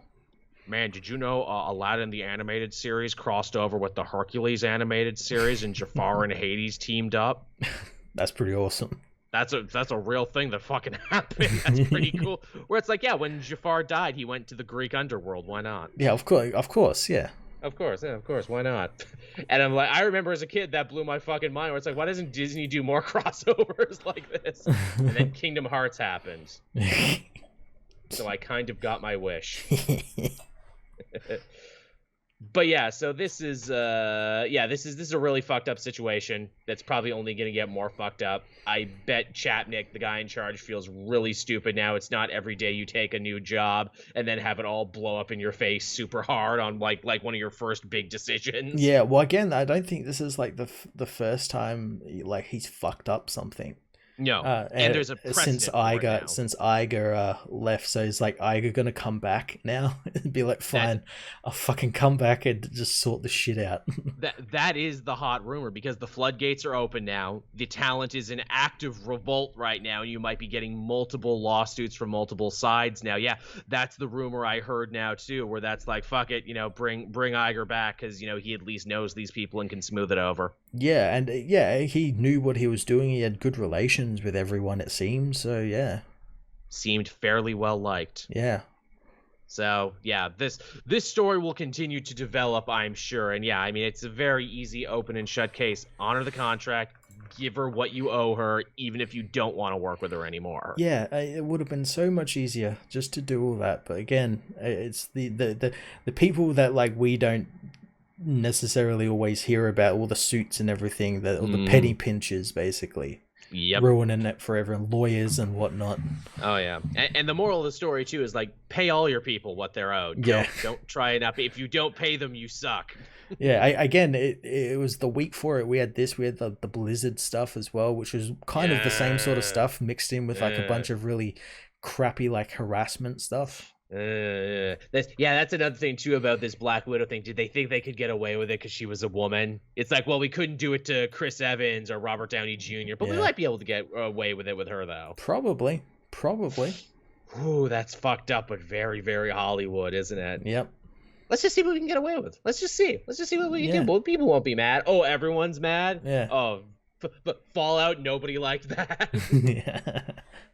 It's one of those. But so I'm certain this will not be the last we hear of this story or about these lawsuits in general now that there is a precedent for it. Absolutely, yeah. So yeah, don't be shocked if we end up talking about more of this in the future. Yeah. So I guess with that, we can hop on over to what we read this week. How many books did I read this week? 1, 2, 3, 4, 5, 6, 7. So I only read 7 new books this week. I read a couple as well, yeah. It was a light one. Where would you like to begin, Matt? Well, let's start with a new number 1 with the new Superman. Yeah, Son of Kal-El, number 1, the big hot new release that actually did pretty well on the channel. I was talking about numbers. This one did okay. So again, maybe it is a content thing. People care more about new number 1s. Yeah, and yeah, this one sets up everything what John Kent's Superman is going to be about. It's a real tone setter issue. He doesn't fight a big villain. They don't set up like a big new arc or anything. It's just him coming to terms with the fact that he is Superman now. Yeah, and it's done wonderfully and handled very tactfully by Tom Taylor. Yeah, it really, really is. And again, I didn't know what to expect going in. It's funny that obviously this is coming about because of what's going on in Action Comics and because of what's going on in Superman and the Authority. Yet surprisingly, they don't mention any of that in this new #1, which is probably for the best because they want you to be able to pick up this new #1, even if you don't know the inciting incident behind any of it. Yeah, I'm sure like in a couple of issues it's going to start like catching on into it and everything, because this is basically a new ongoing, and I imagine eventually we'll get some sort of big crossover. Yeah, I'm sure it will too. But yeah, it's John trying to stop a forest fire, which is being caused by a metahuman who has recently grown into their powers, and they just can't control it. Yeah, and in classic Superman fashion, he talks down the villain, or the hugs it villain, out with him. Quote unquote, hugs it out with him, and again, this leads to like the big point of the issue where John hands him over to the military, and the military kind of manhandle this person because they're afraid of him and afraid what his powers can do and whatnot. Yeah, and John basically gets his own Sam Lane in this issue in dickish military guy. Yeah, and John is unsure, and again, there's great callbacks to like Future State, where like in Future State he was at war with the military, with like what they were doing and everything to the people of Metropolis. And again, like he doesn't know if he did the right thing by this person. Like he knows he saved them and everything, but then handed them over to the authorities. He's not sure whether that was the right call or not. So he goes to see Damian, and in his own book, and goes to see Damian and discuss what he did. As he says, I'm your only like friend and confidant who's not related to you. Yeah, and it's true. It's true. It is. It's sad and true too. It's like you got aged up, but like Damian is literally your only friend that you've made. That's one of the problems I had with that Tomasi run. He never made any other friends besides. I mean, I guess there was that girl alien, but she kind of fell away. Yeah, again, for like an arc, but like other than that, no one else. Like no character development whatsoever. Kali again there, keeping us, informed there and keeping supporting. Was it just me or did Damian look a bit older in John's book than he does in his own? Guess it was the New 52 Big Bad was WWBNG this week, the Firstborn. Oh, yeah. Huh. Yeah, I mean, I guess it was an art choice. Yeah, I get John Timms. It was just drawing him as he was drawing. Yeah, I don't know. Maybe he was a little bit bigger. I don't know. I didn't really notice. Yeah, people said he was taller. I'm like, I don't know. Maybe he's definitely wearing what he's wearing in the Robin book, and he's on Lazarus Island. Yeah, so. yeah. They're fighting ninjas. Which I love that they just slipped that in, where it's like, and then John came and talked to him at one point while he was having his own adventure. Yeah, and then they explain it away. It's like, well, yeah, a Kryptonian was able to find Damian. Of course, he was able to.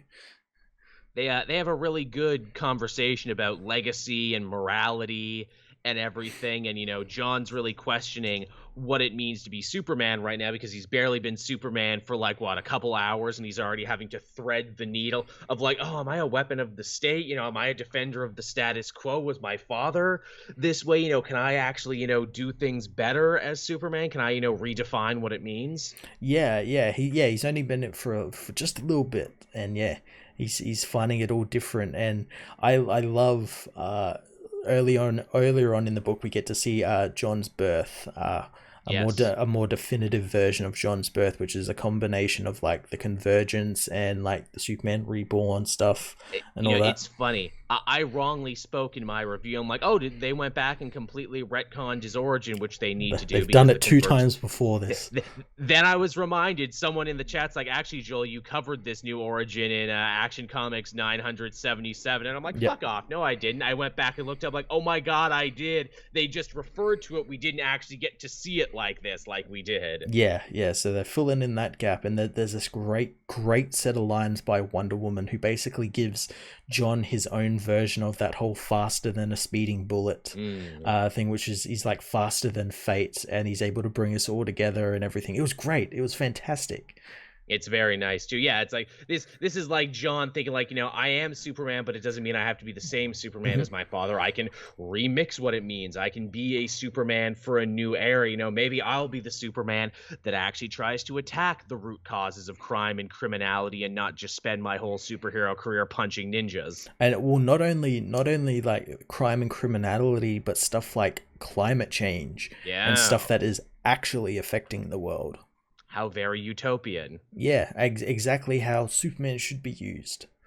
It is, and it's also, too, where it's like, look, we could tell these stories with Superman, but people would probably freak the fuck out. Wouldn't it be more interesting to tell these new types of stories with a new character and let Superman do what he normally does in action and in Superman and the Authority? It's actually, it's kind of actually smart as well, because while he's tackling these events, it also means they don't necessarily have to create new villains for him, because he'll be tackling stuff like climate change and stuff. Like, you can't really make a villain who's like Mr. Climate Change Man,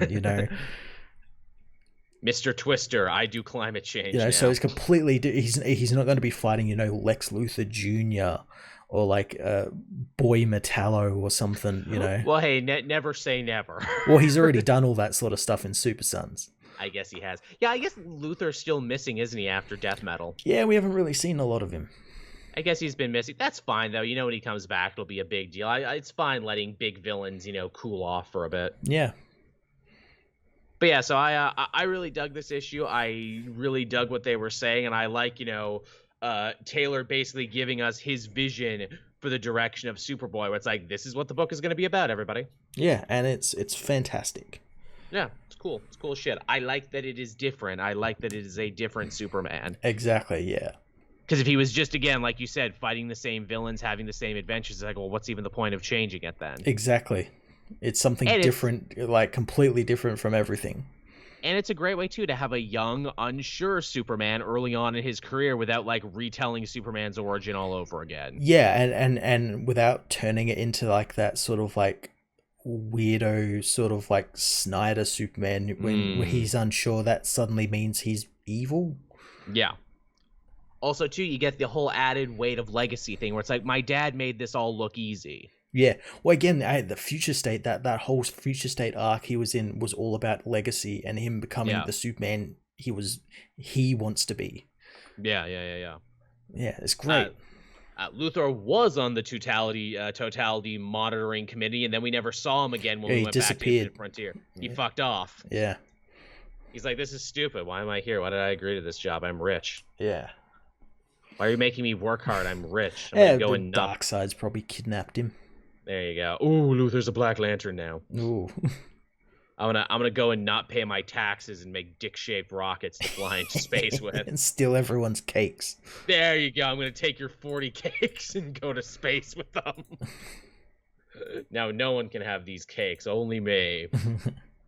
But yeah, Superman, Son of Kal-El, good so far, and genuinely, the comments I got were positive on it. People were like, "Oh, I like what he's laying down. I get this." Yeah, I the one thing that really surprised me is that people are starting to realize that John never really had much character development before this, and it's like, hey, this character's actually going places. That's cool. Or at least not the development you thought he got. The general consensus I heard from everyone is like, I really wanted to see John grow up one day and eventually become Superman. Maybe this is a little quick, but this is good now. Yeah. So there you go. Bizarro Critic saying, didn't Infinite Frontier foreshadow John Breaking Bad somehow, or being bad for the universe? Yes, actually. They'll have to go back to that at some point, because if you recall, when Phantom Stranger talked about John's origin, he talked about the original fucked up Convergence one and saying his very existence might doom the multiverse. I'm looking forward to that, especially the comments. Yeah, that's going to be a very interesting story when they eventually tell it. Also, I think John won that argument because the Spectre got fucking killed by Darkseid. yeah. And it's not going to be as bad as everyone thinks it is. No, again, I think that's Williamson seed planting for his next crisis when he eventually does it. Super crisis. Crisis on Infinite Suns. There you go. But yeah, Son of Kal-El, real good. I'm excited to keep reading this. I'm also excited for when this book inevitably crosses over with Nightwing. Oh yeah, that's gonna happen. Yeah. Oh, hey, you're the son of Superman. You know, I'm kind of like Batman's original kid too. Trust me, I've lived with this whole legacy problem my whole life. I tell you that I'd much prefer that team up than like a Super Sons team up, because it makes a bit more sense. The two first sons of Batman and Superman. Yeah. And also, like, you know, Dick can be like, yeah, man, I've been exactly where you are, trying to be my own man. I had to move to another city to get away from my father and out from under his shadow. Yeah, maybe we could have more stuff with, like, Nightwing, like, because, like, Nightwing got the name Nightwing from Superman. I like that a lot, actually. Yeah. Yeah, like, maybe he tells John that story like he never heard that before. Exactly, yeah. He's like, oh, your dad never told you that one? Yeah, it's totally Nightwing's a Superman reference, not a Batman reference. I did it to piss my dad off. And boy, did it. All right, what else did we have this week, Matt, we wanted to cover? Well, we had Infinite Frontier issue 3. We did. Joshua Williamson continues to spin a ton of plates in a very interesting way that he also seems to make look easy. Yeah, he makes it look too easy. He really does, where it's like, this story should be complicated and incomprehensible, but you actually weave it just right. Yeah, he's spinning all these plates and, like, starting to put them all together and starting to tie up all his stories together. In a way that makes a lot of sense. We see Alan Scott, Green Lantern, and Obsidian. They're knocking on the doors of a bunch of JSA villains, seeing if anyone got their memories back and kidnapped Jade, and the Shade shows up. Yeah, the Shade shows up, and he may have gotten his memories back, or be, like, somewhat aware, because they're very coy about it. Yeah, he's very deceptive about it. He's like, maybe I do, maybe I don't. Maybe it's one of your villains. Maybe it's one of Todd's or Jade's villains. Who knows? Which I love that about the Shade. Like, ooh, I ride the line. Some days I'm a hero. Some days I'm a villain. You just don't know. I could be anything at all times. God, he's cool, the Shade. I imagine they're bringing him back, too, because he's probably going to be a big part of Stargirl. Yeah, oh, yeah, absolutely. So, yeah, that's a fun story. We see, the Justice League Incarnate guys continuing to fight it out with Magog in Kingdom Come Earth. Yeah, who is reformed, and we kind of, like, get where he's coming from, and I kind of agree with him where he is reformed, but he doesn't like other people from other multiverses coming to his world, because he knows, like, the chaos that brings, and, like, death and destruction. So you're complicating things. You're fucking up my story. Yeah, and he can see that Thomas Wayne is one of these variants, one of these things that are out of place, and he shouldn't be there or anything. And yeah, he wants everyone to leave him alone, basically. It's a great bit of thematic writing, because you're building up this idea where it's like, well, it kind of makes sense when he says it, you know, the problem with all these multiversal people being able to move between planets as they wish. And we kind of discover where it's like, oh, wait, extract that woman who's been kidnapping people and attacking, you know, universal variants. She works for, the DEO and Mr. Bone. Yeah. And they're the ones building the arcs, actually. They're literally sending them home. Send you back to your own universe. They're building arcs that look like the Ultima Thule, so they can travel into the fucking bleed. Clever. Like in fucking Final Crisis and Infinite Crisis, because, you know, Joshua Williamson's done his fucking homework. He has. And he really has. Yeah, so yeah, they're building giant arcs and, like, kidnapping humans and heroes and everything for this experiment stuff they're doing. What's his name? Roy Harper ends up, like, turning back from a zombie. He ends up getting back control, but he's trapped in space. The love of his daughter. Yeah, the love of Leanne brings him back, and he ends up getting picked up by Agent Hammond, who we learn is Agent Hector Hammond. I loved that. That was such a great reveal, because I'm reading the book and it's like, Hammond, you don't usually hear them recycling names, but this guy just seems like a normal dude, only for him to be like, ha, fuck you, I actually am Hector Hammond, the Green Lantern villain. When the universe got reset, I lost my gross Monster Mash face. Yeah, but I still have all my memories, and I'm going to use this opportunity. He's kind of like a hero, I guess. Like, he's not. I don't see him as evil. Like, you can see he's, like, just working for the DEO and doing a job. Well, I mean, he did imply that he was going to maybe try and sell Roy Harper off to somebody at a third location. That's true. It was just at least sell the ring off to someone. Which again, you can't take the super villain out of the guy, even if you fix his monster face. I think too, when he lost his monster face, he lost his power, so he's just like Pretty a regular sure. dude now. Yeah, he's just super smart. He's just Hector Hammond before he got the big puffy monster head. Which is one of those ideas, like in the last issue, where it's like, oh, some people have their memories back, some don't. Some people got karmically reset. This means, what other characters potentially got reset back to, like factory standard, and how could you play around with that? Exactly. I hope Hector remembers his Grant Morrison using him in that last Green Lantern run, because that was fucking weird. Yeah. I hope he remembers like all of that, because that involved like the multiverse and everything as well. Yeah, that's definitely fun. The big reveal, too, is, hey, it doesn't actually look like Jade was kidnapped at all. It looks like she actually went and reformed the Infinity Inc. Yeah, with a bunch of the lost characters, like Atom Smasher and Damage and Power Girl. Yes, Power Girl, who finally is free from that void she was trapped in. The void of no writer wants to deal with this character. The literal void that Christopher Priest, when we last saw her, that's where she was. And I'm like, I guess if, Kara's free, I guess, or what is it? Was it Power Girl? I forget what her real name is. She's fucking Supergirl of Earth 2, basically, Sometimes she's Kara, sometimes she's not. But, again, it's like she's free. And I'm like, is Tanya Spears free, too? Because Tanya Spears was stuck in the same hole. Did you help her out? Did you all get out together? Did that also change when the universe got reset? I'm sure. Joshua Williamson knows and will reference it at some point. You're absolutely right too. Where it's like, why were all these characters lost? Because no one wanted to write about them and deal with all the baggage. Yeah. So we put them all on a new team. No one knew where they fell. It's like, well, with the New 52 we had like Power Girl, but she was on Earth 2 and she was technically Supergirl, so like it's a whole thing. But then she was in the Harley Quinn book as Power Girl. What happened? Yeah. It'll be fun though when Power Girl hooks back up with Huntress again and be like, hey, what's up? Hey, remember us? Didn't we have a whole thing going? Yeah, and then Huntress will just attack her with a fucking parasite monster face thing she's got going on at the moment. No, she's fine now in the newest issue. She got over that. I just read that before we started. Detective Comics was fucking weird, by the way. It's literally just a whole issue of Bruce in the drunk tank. Yeah, Bruce being talked to a drunk person who saw him as Batman, but because he's drunk, he doesn't particularly remember it. He thinks it's just like a drunken haze. Yeah. Doesn't really care. It's pretty good. It's pretty good. It's basically just an excuse to draw a blue-caped Batman with the yellow symbol. And I'm like, that's pretty sweet. Yeah, fighting the Joker. I'm fine with it. That's basically just the whole story. I'm like, that's all right. I've seen worse excuses.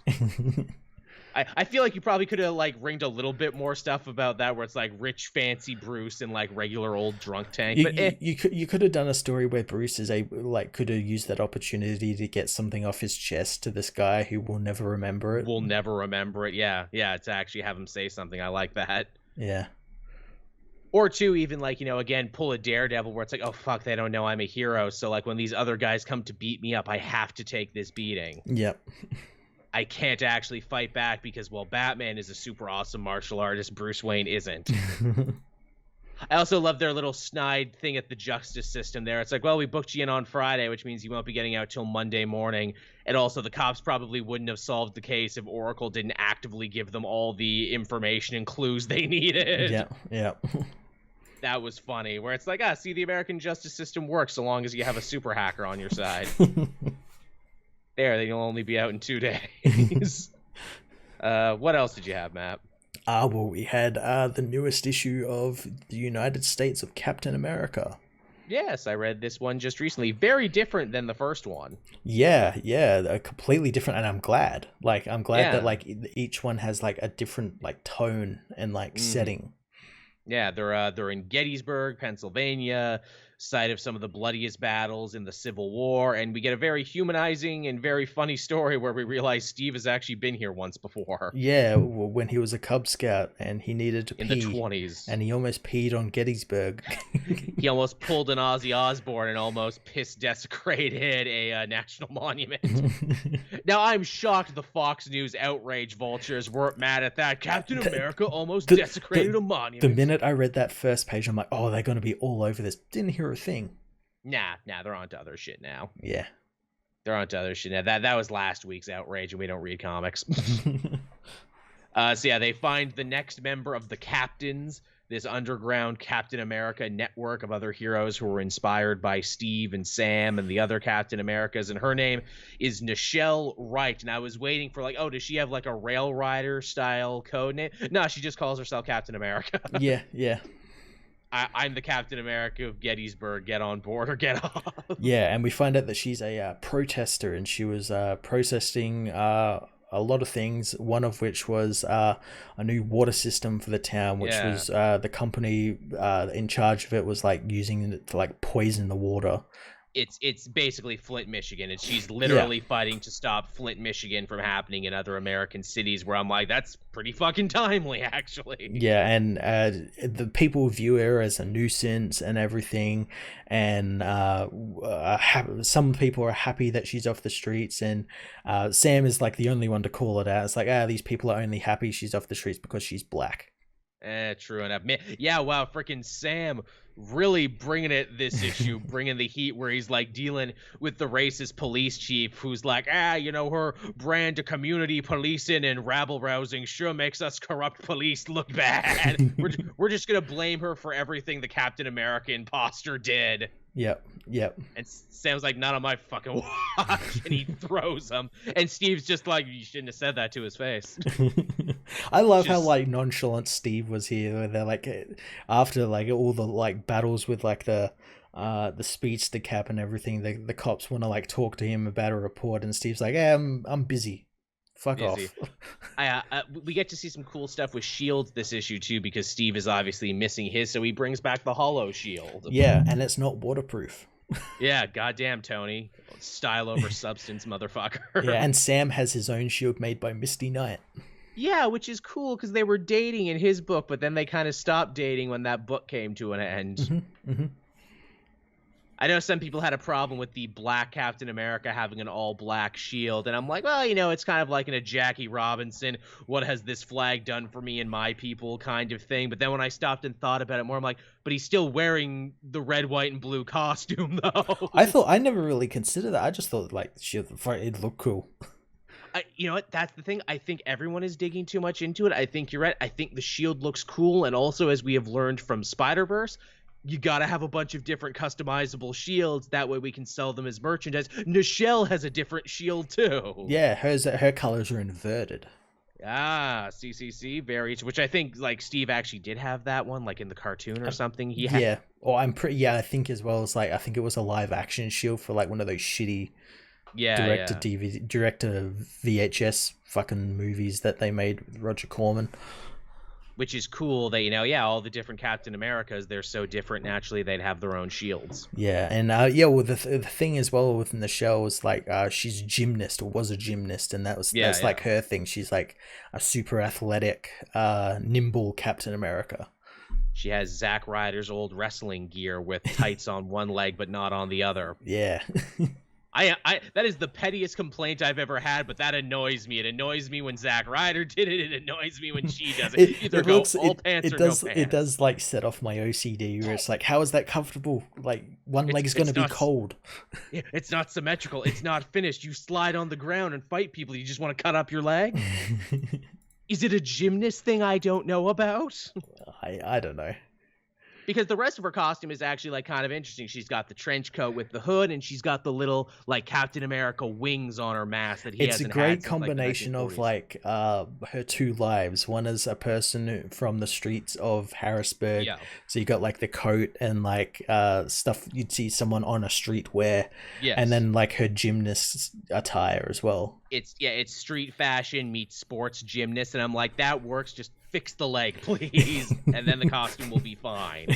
What's interesting about Nichelle too is that she's actually kind of icy and standoffish to Steve and Sam. Well, Aaron in the first issue was like super in love and was like super fanboying over getting to see two Captain Americas at once, and it takes a while for her to eventually say the reason. And I was not expecting the reason, but I think it's actually a very clever reason, and that is she's like, hey, I love Captain America. I love what you stand for, but I think we and the captains can do it better. And, we're going to fight for, more like grassroots stuff that you're too busy to. And also, hey, I don't like how you treated the Bradley family.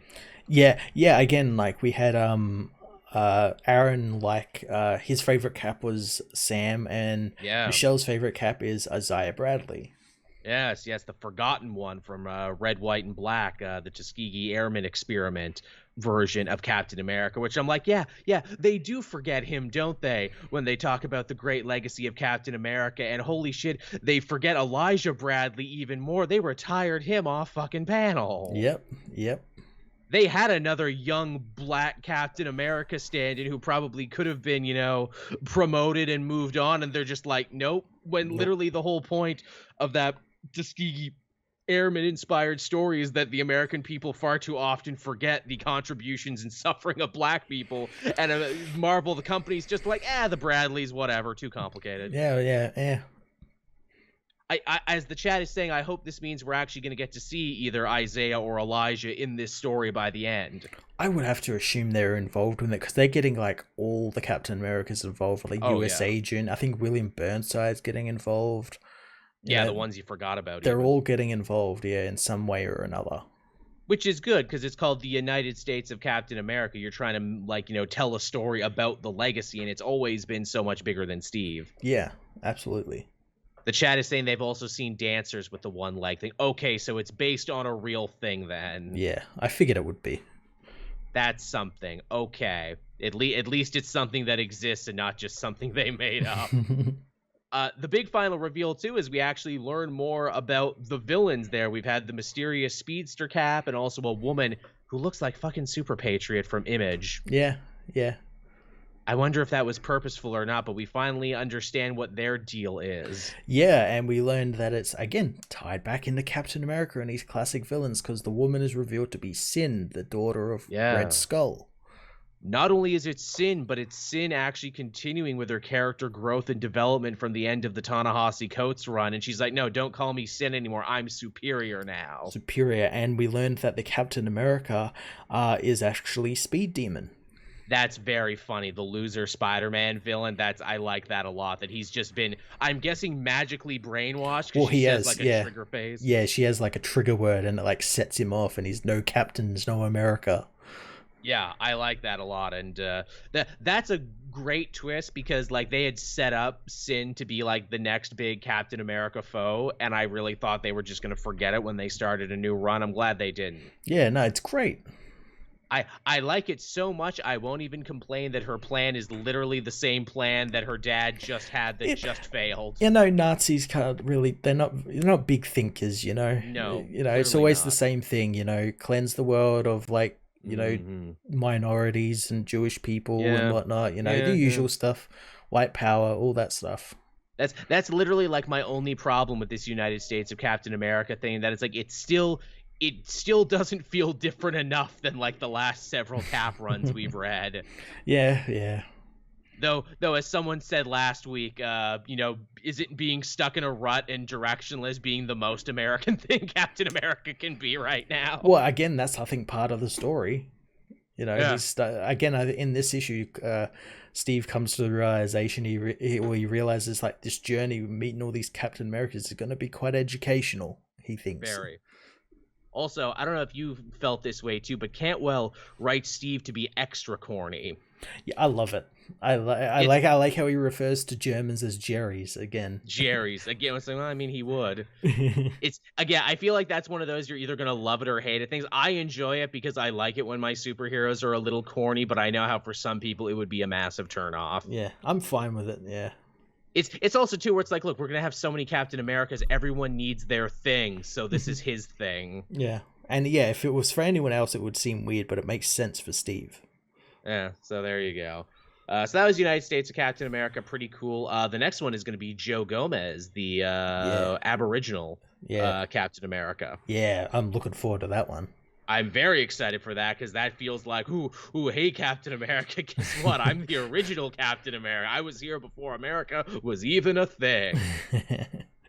The last thing we Native Americans wanted to be was American, but you gotta put that on us, so I'm making the best of it, dog. Funny. What else did you have this week, Matt? Let's see, what else? Oh, I've been like catching up on Guardians of the Galaxy for the new Last Annihilation event that's happening. Seems like a lot's happening. Yeah, the last issue I read was actually pretty fucking cool. It was the start of the Hellfire Gala from Star-Lord and Nova's point of view. Cool. And just to catch up on what's happening, Doctor Doom has joined the Guardians of the Galaxy after that was the big coming into space because he knew something was coming and he was trying to take power to stop it, and he ended up body swapping with like Hulkling and then body swapping with Rocket Raccoon.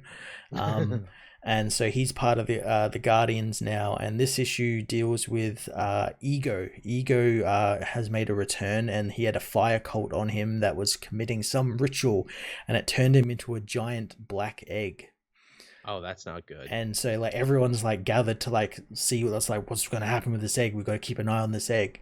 While like the Guardians are looking after that, and all of the Kree-Skrull Alliance looking after that, Star-Lord and Nova attend the Hellfire Gala, and they end up going to the Sword Station in space, and they meet with Abigail Brand and Magneto, and Nova's not too happy about meeting Magneto because I guess not. On the way there he was like questioning Peter's choice for like allowing Doom on the team. It's like, this guy's a fucking dictator and a villain.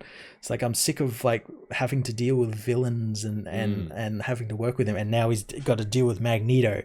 And he ends up bringing up, in classic Al Ewing fashion, brings up a thing that happened back in the 70s.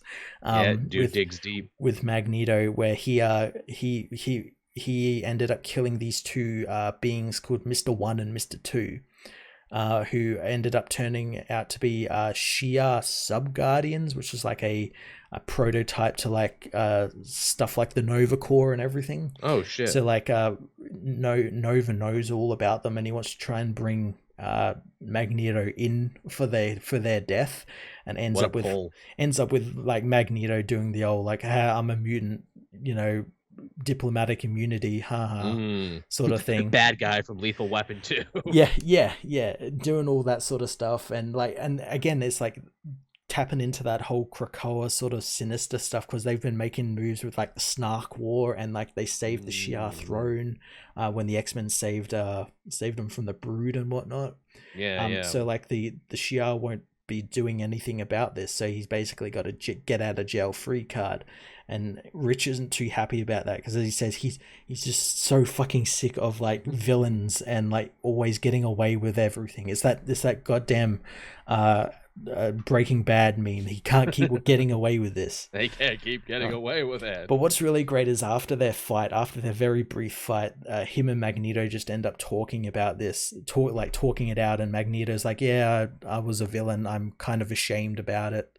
I'm ashamed about my past because, it led to like compromises on my vision and all sorts of stuff.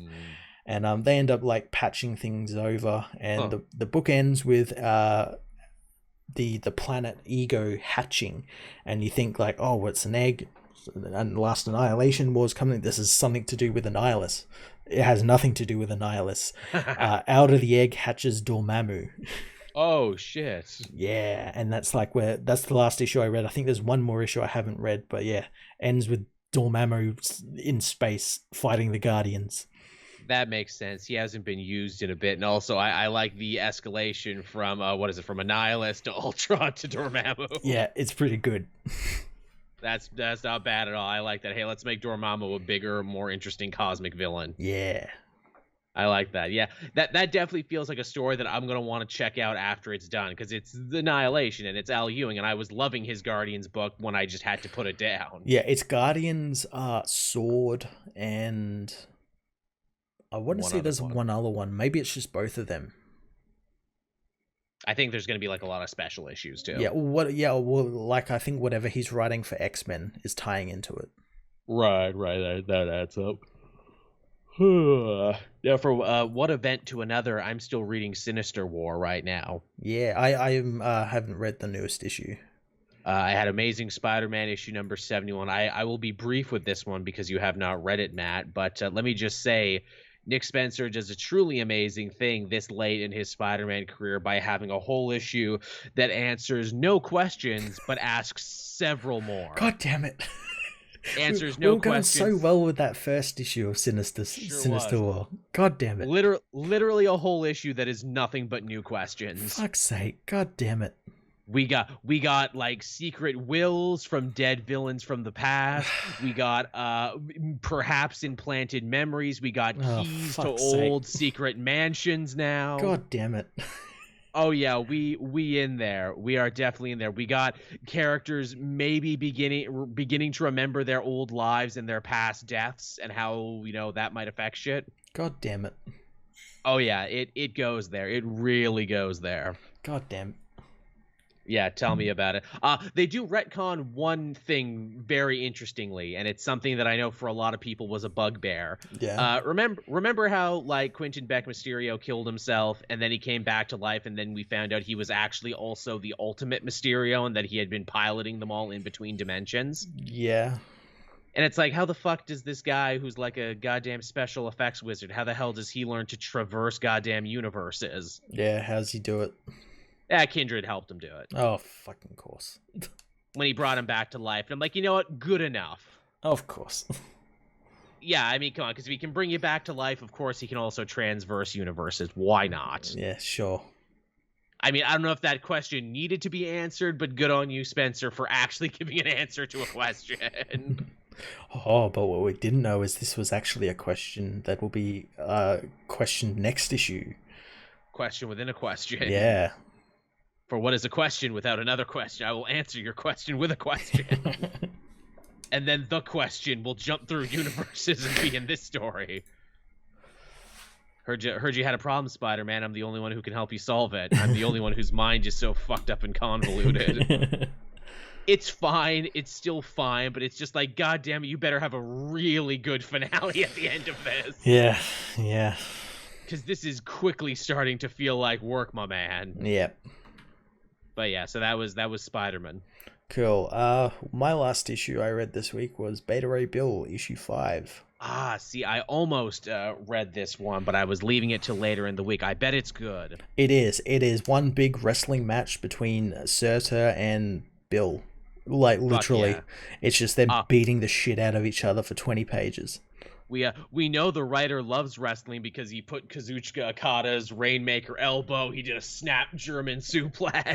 Yeah, all that's in here. Yeah, it's just firstly, Surtur fights Bill in his he's 100-foot tall form, and Bill calls him a fucking coward for doing that. So it's like, come fight me like I'm a fucking human. Fight me IRL. Fight me like a mortal would, you coward, and see if the sword will actually take you back.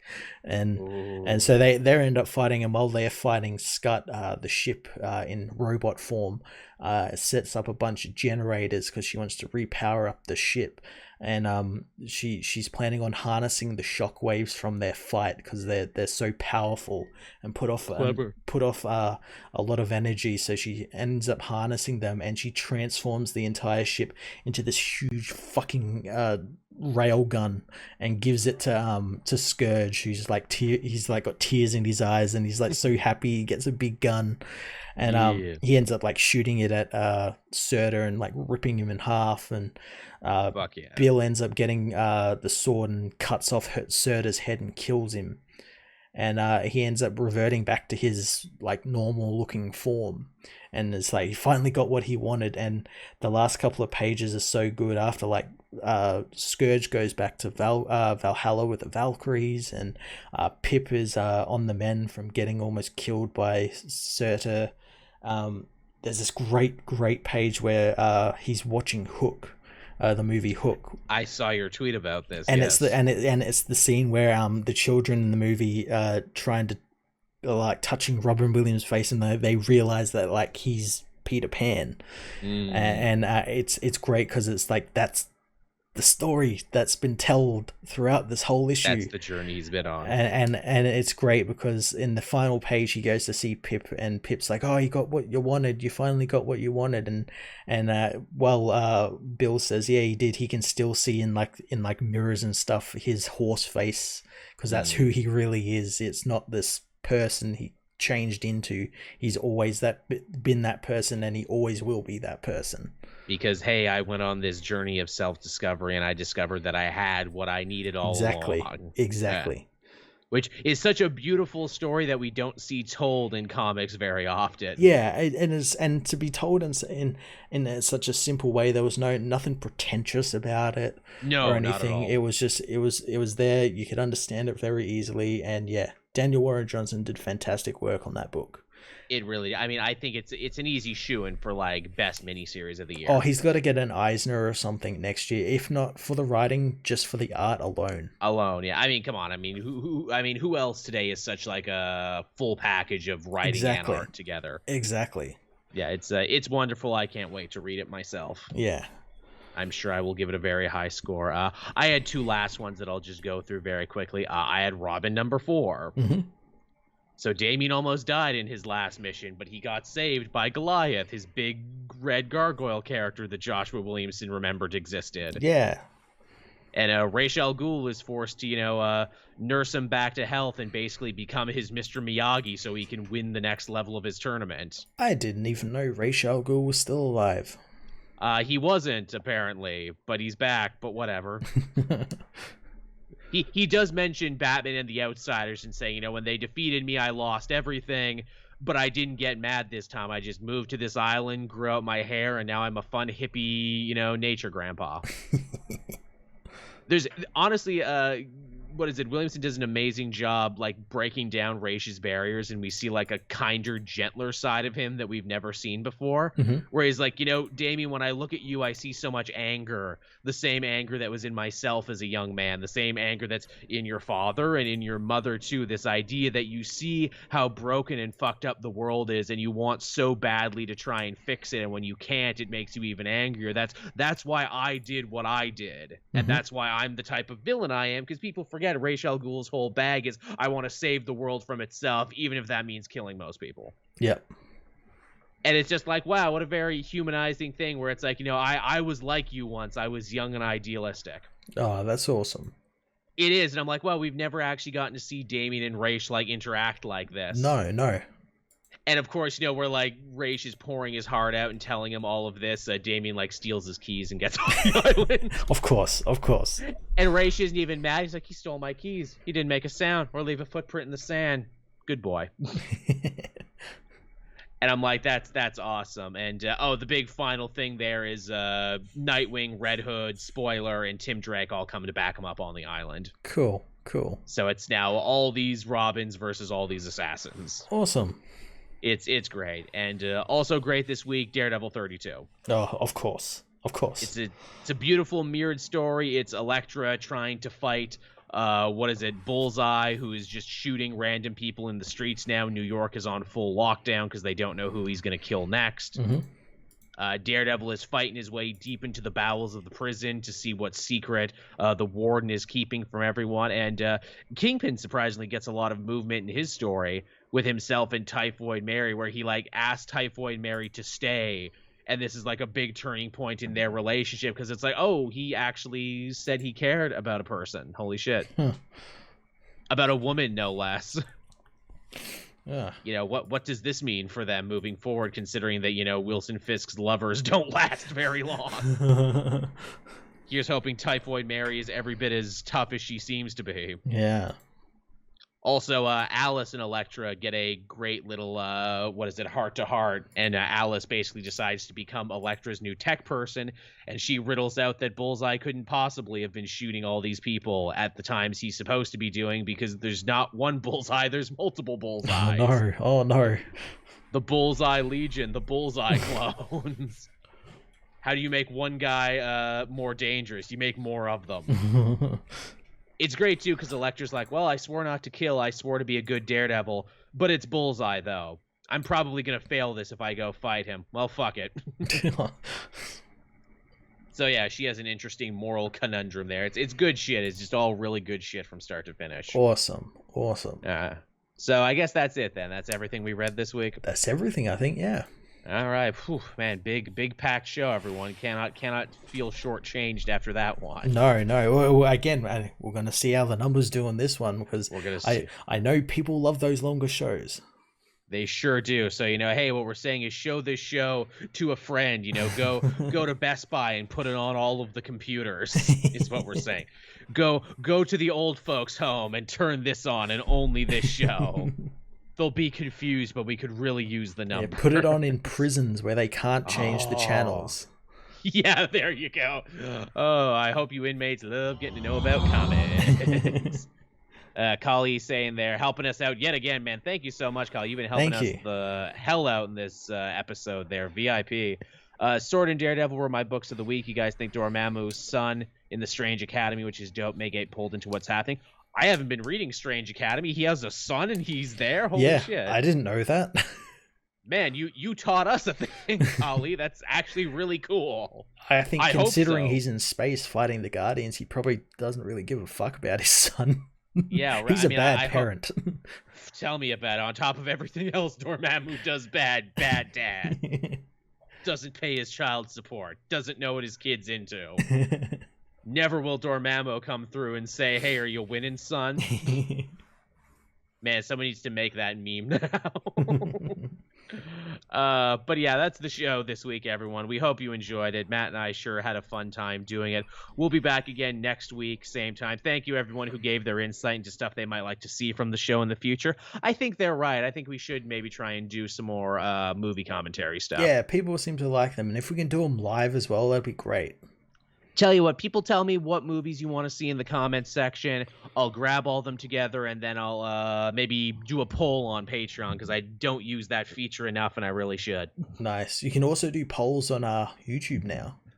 Oh, really? Yeah, in the community section of your page. Oh, interesting. Okay, well, maybe we'll do that. We'll pull Twitter, we'll pull YouTube, and we'll pull Patreon. We'll poll everywhere. Pornhub and X videos and all that sort of stuff. And after we triple poll our audience base, then they can tell us what they want. Only then. All right, thank you so much, everyone. This has been fun. Until then, this has been Cape Joel. I'm Matt. And we'll see you all next time, everyone. Bye-bye. Catch you later.